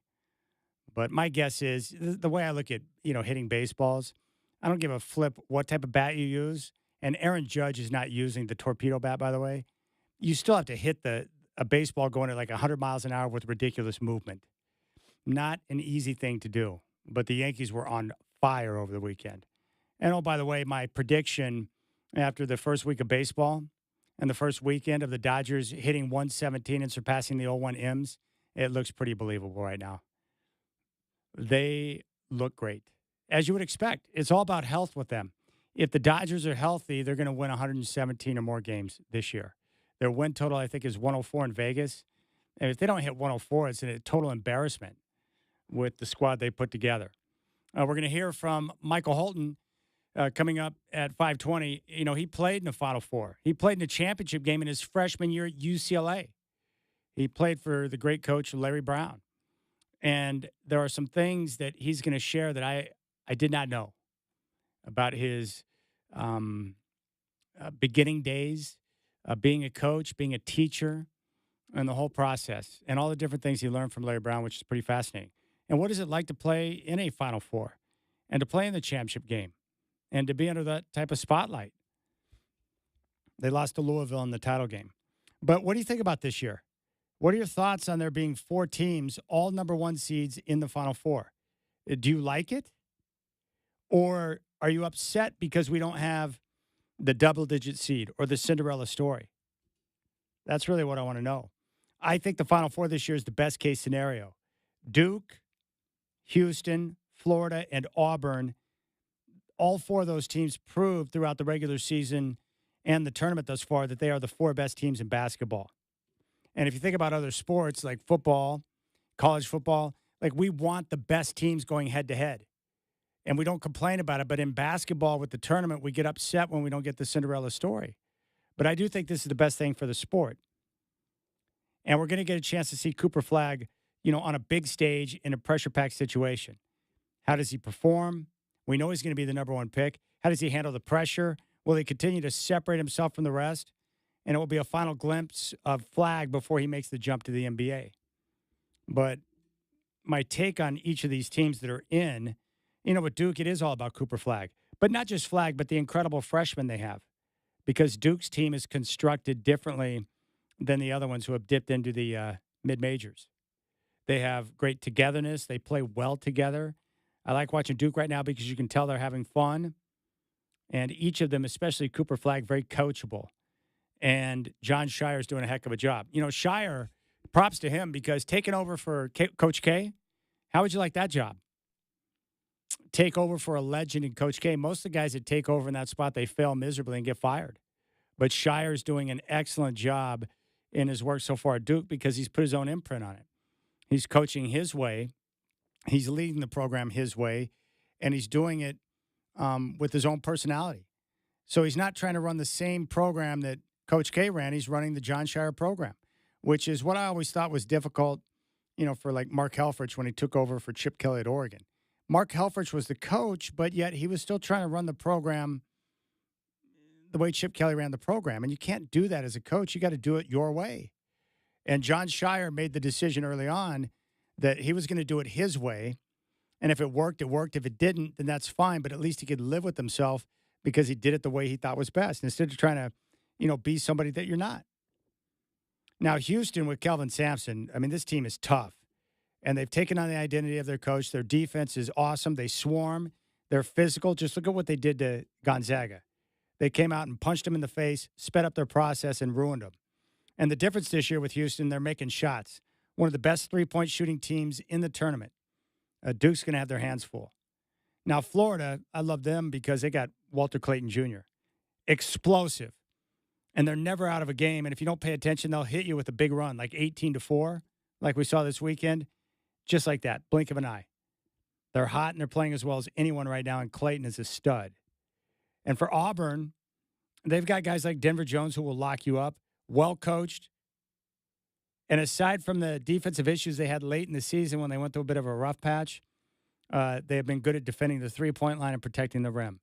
And the Tigers, from day one up until now, have been the most consistent team from start to finish in college basketball. And they've really turned it around since that late-season slump. So I like where they're at. Now, the one thing I do want you to hear, John Shire, he was on with Dan Patrick on Fox Sports Radio today, and Dan asked him if there was any chance Cooper Flagg was going to come back. And he talked about maybe the biggest issue with Cooper Flagg that probably isn't that big of an issue, but is he too unselfish? Take a listen. Have you had the conversation with Cooper Flagg about coming back? No. Okay. No. Is there going to be a conversation? No. Okay. Yeah. Although I can dream about that. Yes, you can. I just, I think that's all it is in this case. I think it's a dream. And I think he's got to take the next dream in his life and be the top pick in the NBA draft and start his professional career. Before I let you go, I remember talking to Steve Nash, and he said during his career with Phoenix, coaches told him he was too unselfish. There are times where I see Cooper Flagg maybe too unselfish. The Phoenix Suns had to tell Steve Nash to shoot more. Is Cooper Flagg sort of in that? It seems like he's really, really engaged to get everybody involved. And maybe, I'm not going to say the detriment, you're here at the Final Four, but are there times when you want him to be a little more selfish? I think you hit the nail on the head with him, Dan, because he's part of his, what makes him so special is him bringing along his teammates and his feel for his passing. Like, it is an incredible weapon for our team, but also he can want to defer at times to get them going. And we're at our best. He's at our best when he's in complete attack mode. Teammates will get shots from that, but that's something it's probably the biggest thing we have to get on him about. It's just making sure he's not deferring and continually just looking to dominate, which he can. How great is that when the best player in the country, you have to remind him, like, hey, it's okay to take over and be more aggressive. But that's Cooper Flagg, and that's part of the reason why I love his game so much is that, you every once in a while you find these players, they're about making the right basketball play instead of just trying to worry about their own touches or scoring or being the guy to take the shot. Flagg is committed to making the right play. It's part of the reason why I love watching the Boston Celtics right now because they are committed to passing up a good shot for the best shot, to moving the basketball, to playing together as a unit, and they bought in. And John Shire's got this group to buy in. And when you get that from high-level athletes, basketball players, you have a chance to make a championship run. And the weird part about Duke is that they've been hated most of my life, but this team's not hated. And I think part of that's because Cooper Flagg. He's so good and so cool and so unselfish that he makes them likable. Now, I was a fan of Christian Laettner. I liked Laettner, and I enjoyed watching those Duke teams back in the day, but most people hated them. You know, they reached the level of either you love them or you hate them. And I think part of that was Coach K. And any team that wins a bunch of games and wins a bunch of championships, people are going to take issue with that. It just happens. It is what it is. But I do like this Duke squad. But Cooper Flagg is going to be fun to watch. And like John Shire can dream about him returning to Duke, which isn't going to happen, I can dream about him winding up in Portland. In fact, I got a great question here from Scotty Bethune. He was asking about Cooper Flagg. If the Blazers were to somehow wind up with Cooper Flagg, hypothetical, and this is from Scotty. Next season, starting five, Scoot, Sharp, Kamara, Denny, and Klingon. Blazers get lucky and get Flagg. Does he start? Is he the sixth man? And if he's a starter, who's out? Look, I don't know who's out, but yeah, Cooper Flagg would start. No question he's in the starting lineup because he would instantly become your alpha, your number one. I don't care who you take out. Take out Sharp. You could take out Denny. Seems crazy to say, but I mean, I might look at put him at guard next to Scoot, and then bring Sharp off the bench. Whatever you decide, there's not going to be a problem. You just have to have Cooper Flagg in the starting lineup. I want to keep Denny and Tamani together on the floor because they're so good defensively. So yeah, that's probably what I would do. I'd go Klingon at 5, Scoot at point, play Cooper at shooting guard. So you'd have Flagg, Scoot, Klingon, Denny, and Tamani. And he got Sharp off the bench. That works for me. Can you imagine how long and athletic that team would be? Can you imagine how good of a team that would be with their passing and their defense and their length? Like I said, I don't like to think about those things too often. But, yeah, Cooper Flagg would start for sure because he instantly becomes your alpha. The celebration in town, if we landed Cooper Flagg here in Portland, the Blazers jumped up and got number one, that's going to be a party right there. And the best part is the lottery's not that far away, so we're going to find out very soon. But, gosh, it'd be heaven sent. All right, when we come back, Michael Holton is going to join the program. You're going to hear from him on his run to the Final Four, on his coaching, what he learned from Larry Brown, all of these different details that Michael Holton's going to dive into, even coaching and what it's like to teach a 7th grade class. You can hit me up on social media at Chad and Rip City. You can call the show at 503-248-0620. But we're going to hear from Michael Holton when we come back. 503-248-0620. Don't forget, tomorrow we got Trailblazer Ticket Tuesday at 5.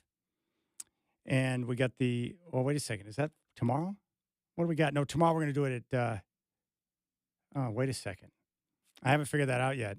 I'll figure out Trailblazer Ticket Tuesday. I forgot that tomorrow we got the early Trailblazer game. So stay tuned for my decision on that. Michael Holton's up next on the Rip City Drive.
All right.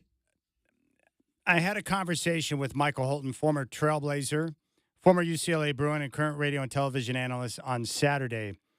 And I want you to hear it because not many people got a chance to hear it. But, we dive into his college basketball experience, playing in a Final Four, being in a championship game, playing for a great coach in Larry Brown, and then his transition into being a coach and what he learned from some of the great minds he's been around.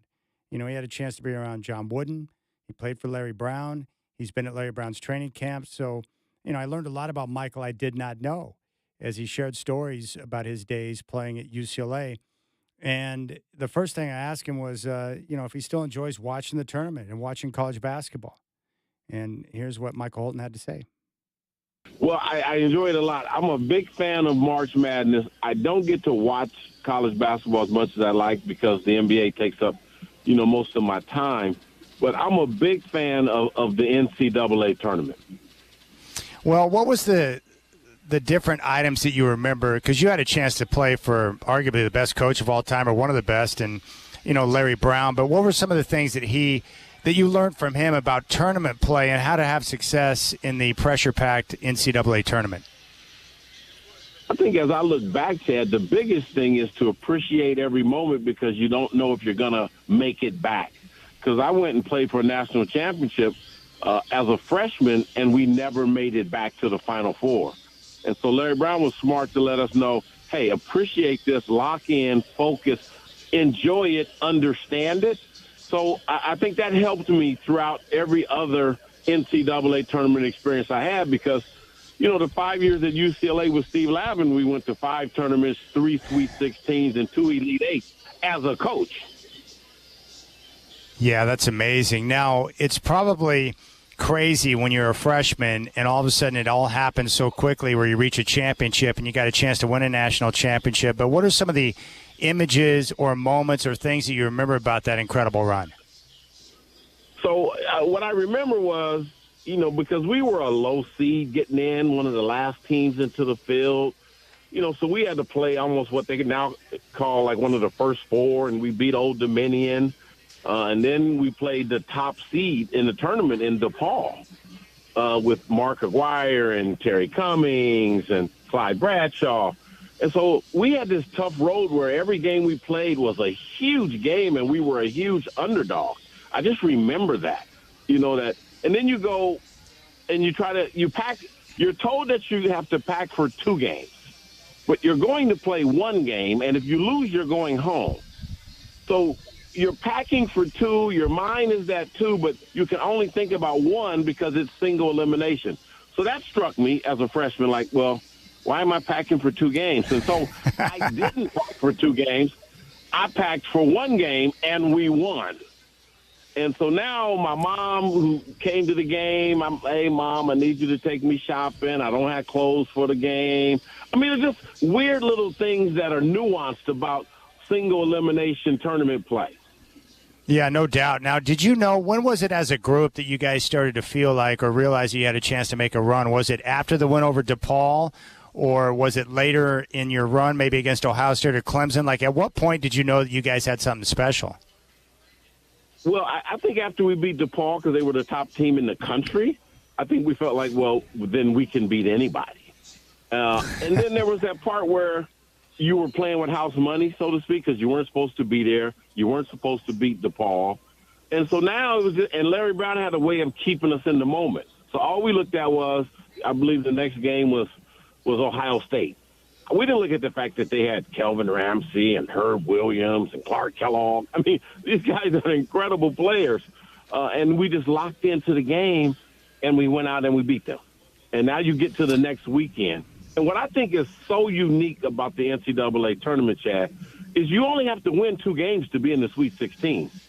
That's right. While you've been in tournament play, your high school tournament, you've been in AAU tournaments, you've been in a lot of tournaments. You've never been in a tournament where you win 2 games and the next weekend you're in a different part of the country, and the next weekend you're in a different part of the country. It's just different. Yeah, that had to be pretty wild. What was that like? Do you remember thinking, like, because all of a sudden you're playing in the Final Four, you're at Market Square Arena, so you're in, one of the hotbeds of basketball at Indiana playing for a championship. Like, did you take a moment, in all the hoopla to be like, wow, this is pretty awesome? No, I don't think when you're in it and you're that young, right, you have perspective.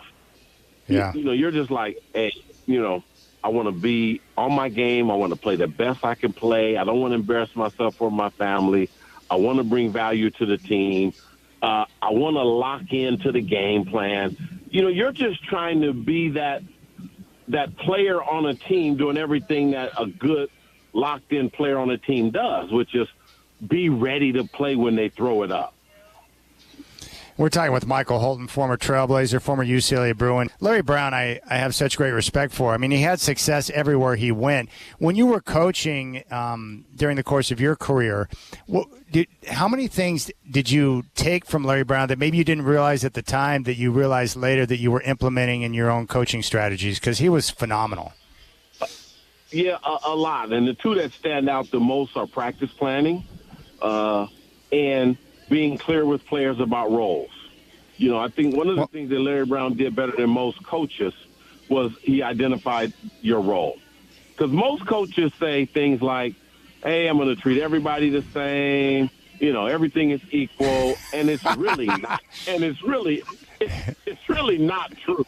I mean, that's poppycock. The guy that's a fifth-year senior that's leading the team in scoring can be 5 minutes late to the bus.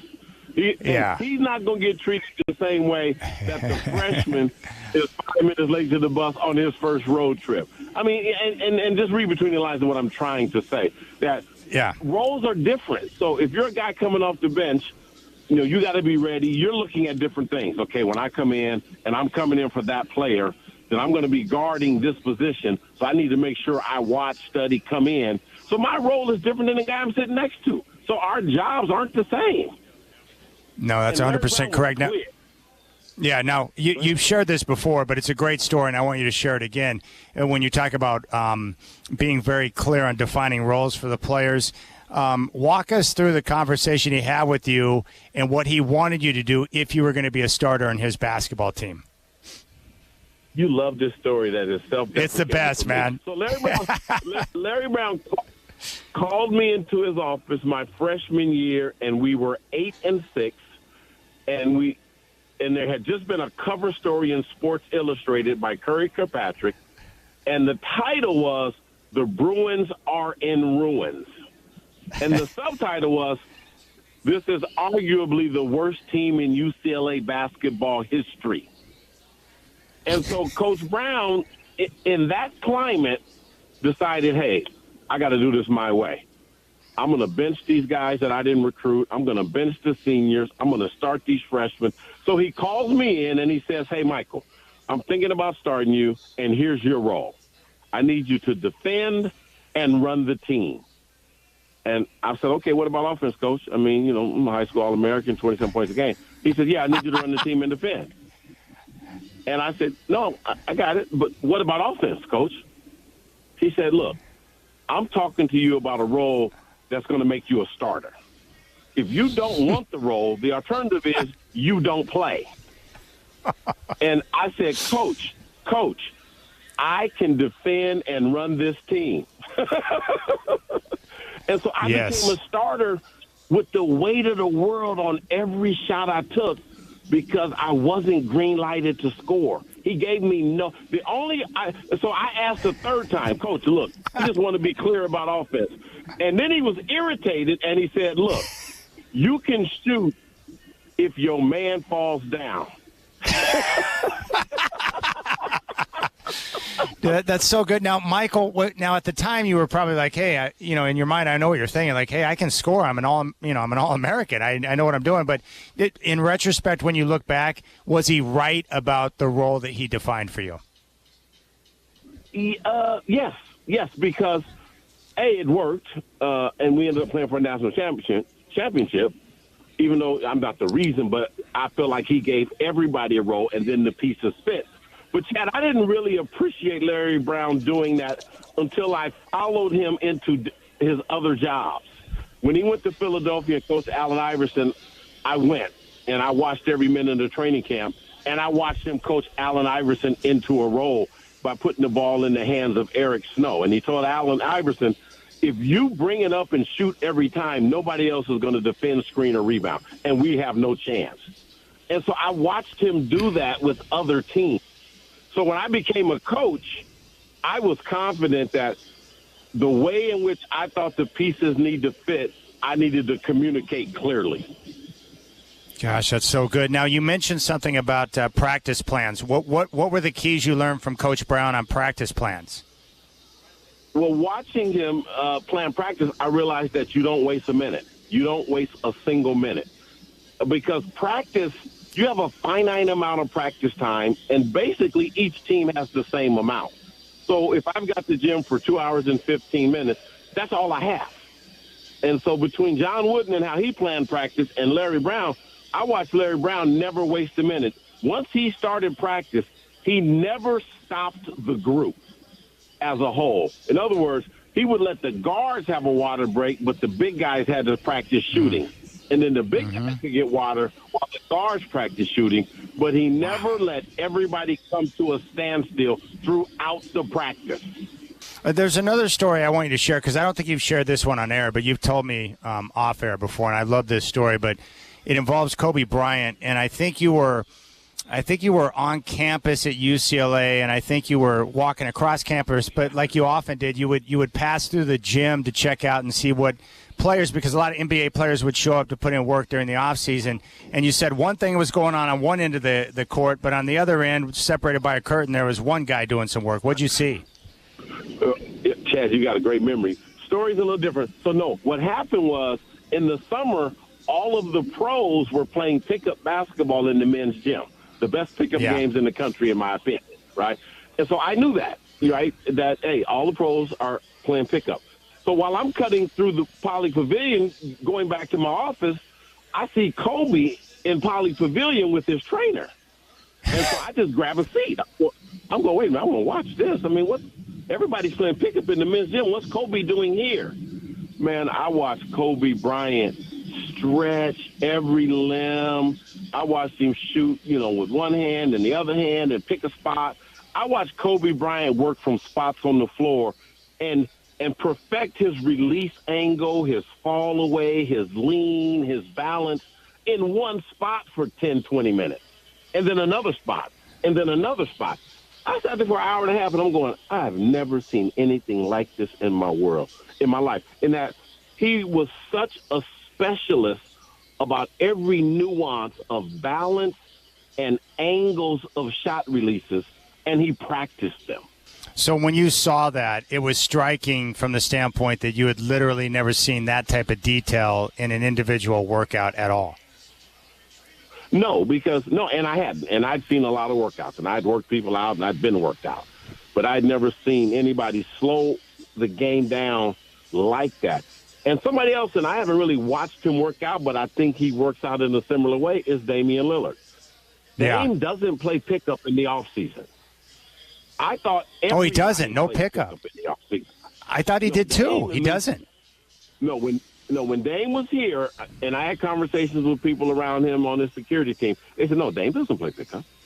So Dame, every offseason, perfects what he wants to add to his game in the laboratory, so to speak, not in a competitive environment. Interesting. And so that's a different level of professionalism that I saw in Kobe and that I later learned about Dame. Okay, I've got another question for you about coaches, especially with the tournament right now. Like, tomorrow we got Tom Izzo going up against Bruce Pearl, which is a good coaching matchup. But you've been very blessed from the standpoint that you've been around some phenomenal coaches. You spent time with Coach Wooden, and you've been around, had a chance to play for Larry Brown. So you've been around some great coaches, and that's just to name two of them. But is there a common theme between all of the great coaches you've been around? Is there something that connects all of them together, or are each of them just different? Or is there a common theme with the greats? There's a common theme, I think, that I've identified, and I love watching it in the tournament. And I heard it from the late Coach Wooden when he explained it. Coach Wooden was bothered when games were on television because he said that before games were on television, coaches sat down and players were able to just play. But he felt like television made actors out of coaches. Running up and down the sideline and all of the showmanship. Now, this was Coach Wooden's words. He said, Michael, I don't like – he said, the coach that's running up and down the sideline didn't do his job during the weekend practice, or his team would be prepared and he could sit down and enjoy the game. So when I watch teams in the tournament, I watch coaches.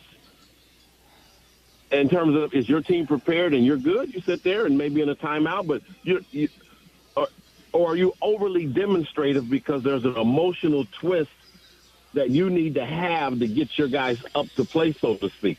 Because one of the things about me, and one of the reasons why I wasn't a super effective head coach, is I was emotional during the game. I mean, and I called Coach Wooden. I said, hey, Coach, we just blew double-digit leads in 4 games. And he said, Michael, stop pressuring your team at the end of the game. Sit down and let them finish. And, Chad, I almost cried. I felt so convicted because it was so true. You know, I was like, you know, we're so close to victory. I gotta whip the horse across the finish line, so to speak. And that's a bad analogy to use. But Coach Wooden said, if you do your job during the week. So after he told me that, I started putting time and score in practice every day. Oh, interesting. I heard Kelvin Sampson say it last night after their win.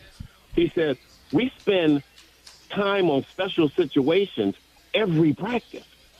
He said, because in college, you can't call timeout and draw up a new play that they've never done. You got to have something already in your arsenal that you can go to. And so I just really believe that. And that's one of the things that I think is challenging about pros is that they don't have time to practice special situations.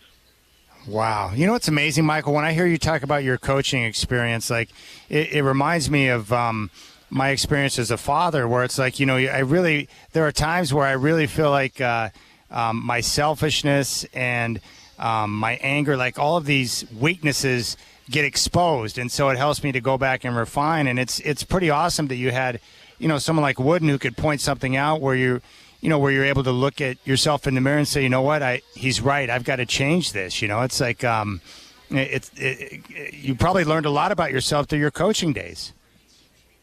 Well, yeah. I mean, there's no growth without change, right? Yeah. But the problem, Chad, is some people think that all change is growth. Right? That's true. And some change is not growth. Yeah.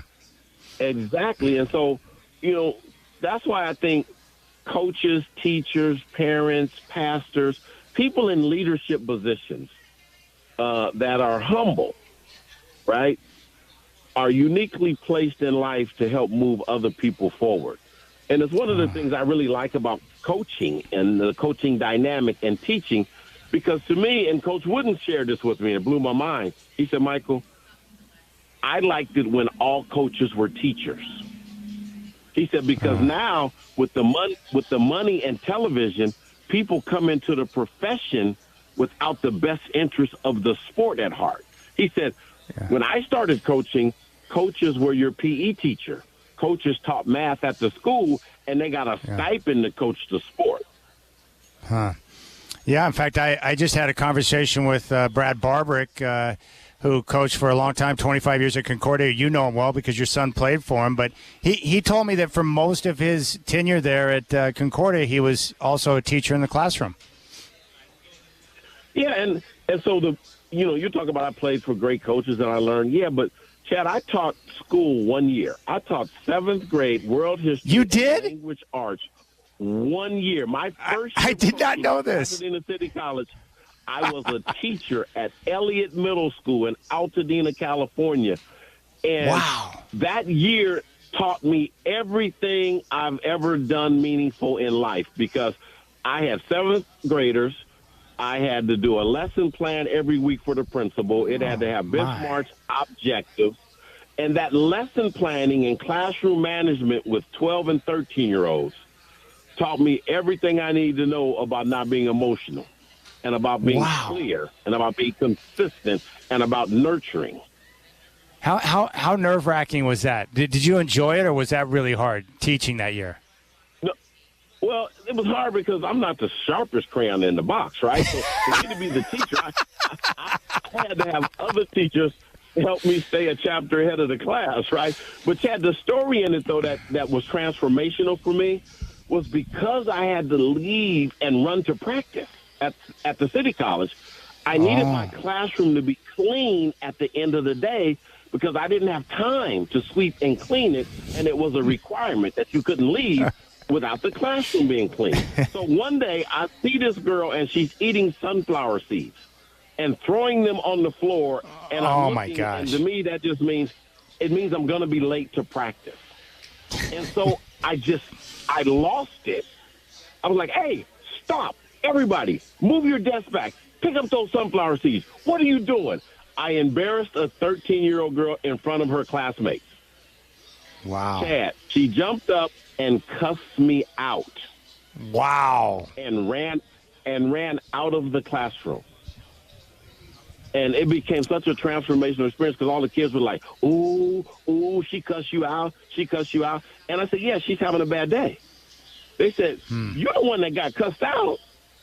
I said, yeah, but nothing she said describes who I am. Huh, interesting. So now I write the referral. She gets suspended. She comes back. And the whole class is in the hallway when she comes back to the room like I'm going to slap her or something, right? Because that's the world of a seventh grader. And so I was able to, A, learn don't embarrass another human being in front of people. B, be able to apologize and course correct.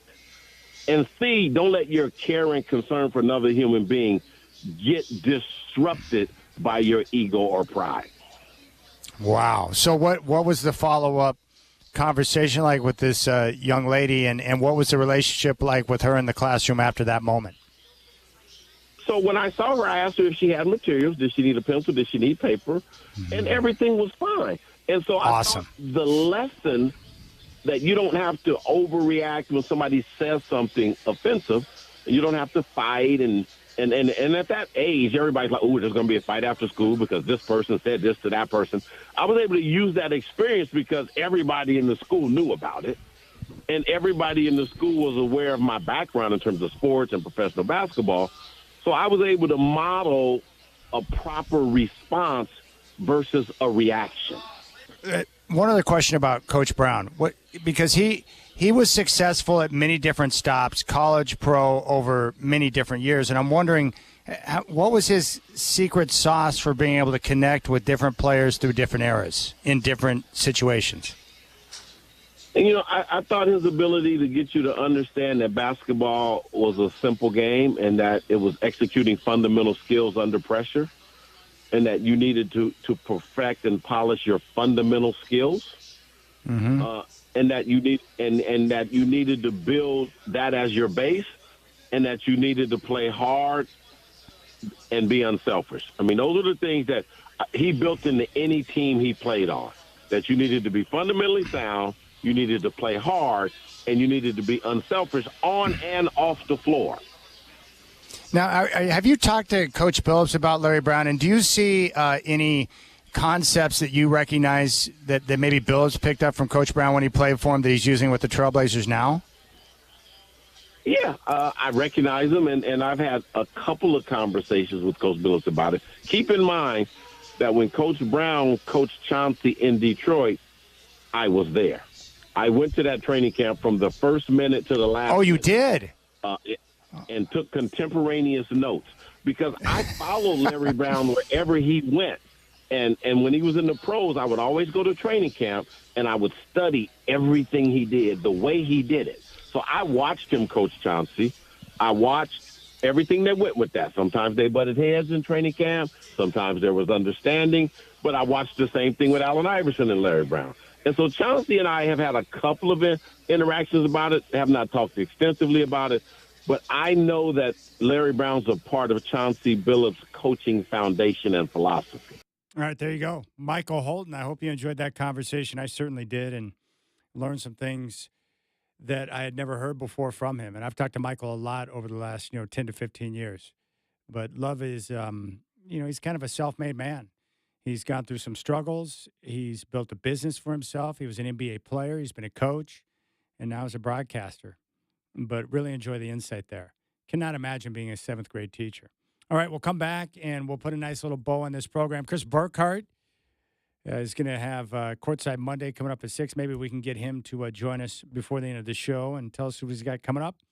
And then tomorrow, Trailblazers tip off at 4:30 in the ATL against the Hawks. Game day with Chris Burkhardt at 2:30 here on your home of the Blazers, 620 Rip City Radio.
All right, Chris Burkhardt is with me in studio now. He's got Courtside Monday coming up. Good to see you, my friend. What's cracking, bro? Hey, I'm just glad to be here. You're like, I'm going to see if he'll join me. Yeah, got to pull my arm. I know. Getting a mic in Twist front of it. you is not a problem. Nope. Well, Denny Avdia was great yesterday, and I loved hearing Coach expand on his relationship with his players and how he goes out of his way to get to know each of them, because once you're close with them, it gets you in a situation where you can coach them harder. But Denny's one of those guys where the more responsibility coaches pour in his lap, he just continues to thrive. I don't even think – I think if Joe Cronin told you this is what they expected, he'd probably be lying to you. I mean, I think they You think he's exceeded expectation? I think he has. I absolutely think he has. I thought you knew he's going to be good. He's going to be a piece. I don't think that by the end of March he would have emerged as the Blazers' best player, because that's what he's playing like right now. Here's a question I got from Scotty Bethune. If the Blazers get lucky and jump up and get Cooper Flagg, who comes out of the starting lineup so that you can play Flagg? Because you know Flagg is starting. So do you take Shaden out and put him at the 2 next to Scoot, and then play Denny and Tamani, because you need those two guys together? How would you do that? That's $1 million question. That's a good problem. That is $1 million question. I mean, heck, maybe it's Scoot and you just let Denny play the 1 because he can do it. He's been doing it a lot. So that's a really, really good question. I think there's interest though, Chad, because I want Shea to take the next step. But if you get a Cooper Flagg, I mean, can you go Tumani at the 2, Denny at the 3, Flagg at the 4, or however you want to mess with it? Like, because Tumani has played a lot of shooting guard this year. So that's what I'm saying. You could, because you need Denny and Tamani on the floor together because of what they do defensively. Like, that's a problem. I hope that we're in a position to discuss that issue. Oh, no, who's got to come out of the starting lineup to throw Flagg in? Real good problem to have. I Real like it. good. What do you got coming up on Courtside tonight? Oh, my man Peyton Davis joining me today, and we're going to just talk a little bit of hoops. He wants to talk about Taylor Jenkins because everybody wants to talk about Taylor Jenkins. No one saw that one coming, but that might be the hottest free agent in the entire NBA. Player, coach, doesn't matter. So is he a fit for Portland? Is he a fit for whatever? Like, it's a lot of interest now that Memphis cut ties with him. Well, I want to know what the real story is. When they were in town before this firing took place, one of the guys that works for Memphis that I know really well, he was talking a lot about how they're dysfunctional and there's a bunch of issues. And I didn't think much of it until the firing took place. So there had to be something going on. I think even Shams was pretty nondescript in his report, but he did talk about how I think that he had lost the locker room. There had to be some internal issues going on for that firing to take place this close to the It does postseason. sound like there's a little bit of Jaw and coach butting of the heads, right? Jaw wants one thing, coach wants another. Big personality there. Also, if you're to believe some of the insiders around the league, that the Grizzlies think very highly of their assistant that they just tabbed with the interim label to fill in, and they kind of wanted to give him that spot before the rest of the league came and tried to swoop him up in the offseason. So there could be that too. Either way, all I know is Taylor Jenkins gets the job done. And if you look at Memphis's history, they tend to fire pretty decent coaches in the middle of success. That is true. Yeager, Fizdale, Hollins, the list goes on. That's true. I just know Memphis has been one of the good stories for most of the year and a fun team to watch the way they move the ball. Yeah, I mean, I think I could deal with a little bit of headaches too. If you're number 4 seed, going to make a playoff run 2 weeks out, wild. Good problems to have. All right, Chris Burkhardt, Courtside Monday coming up next. Tomorrow, 2:30, Chris will have game day. Tip-off with the Hawks at 4:30 here in your home of the Blazers, 620 Rip City Radio. Big thanks to Sean Hyken for joining me in studio and to Brenden Slaughter for engineering the program. Talk to you tomorrow, my friends.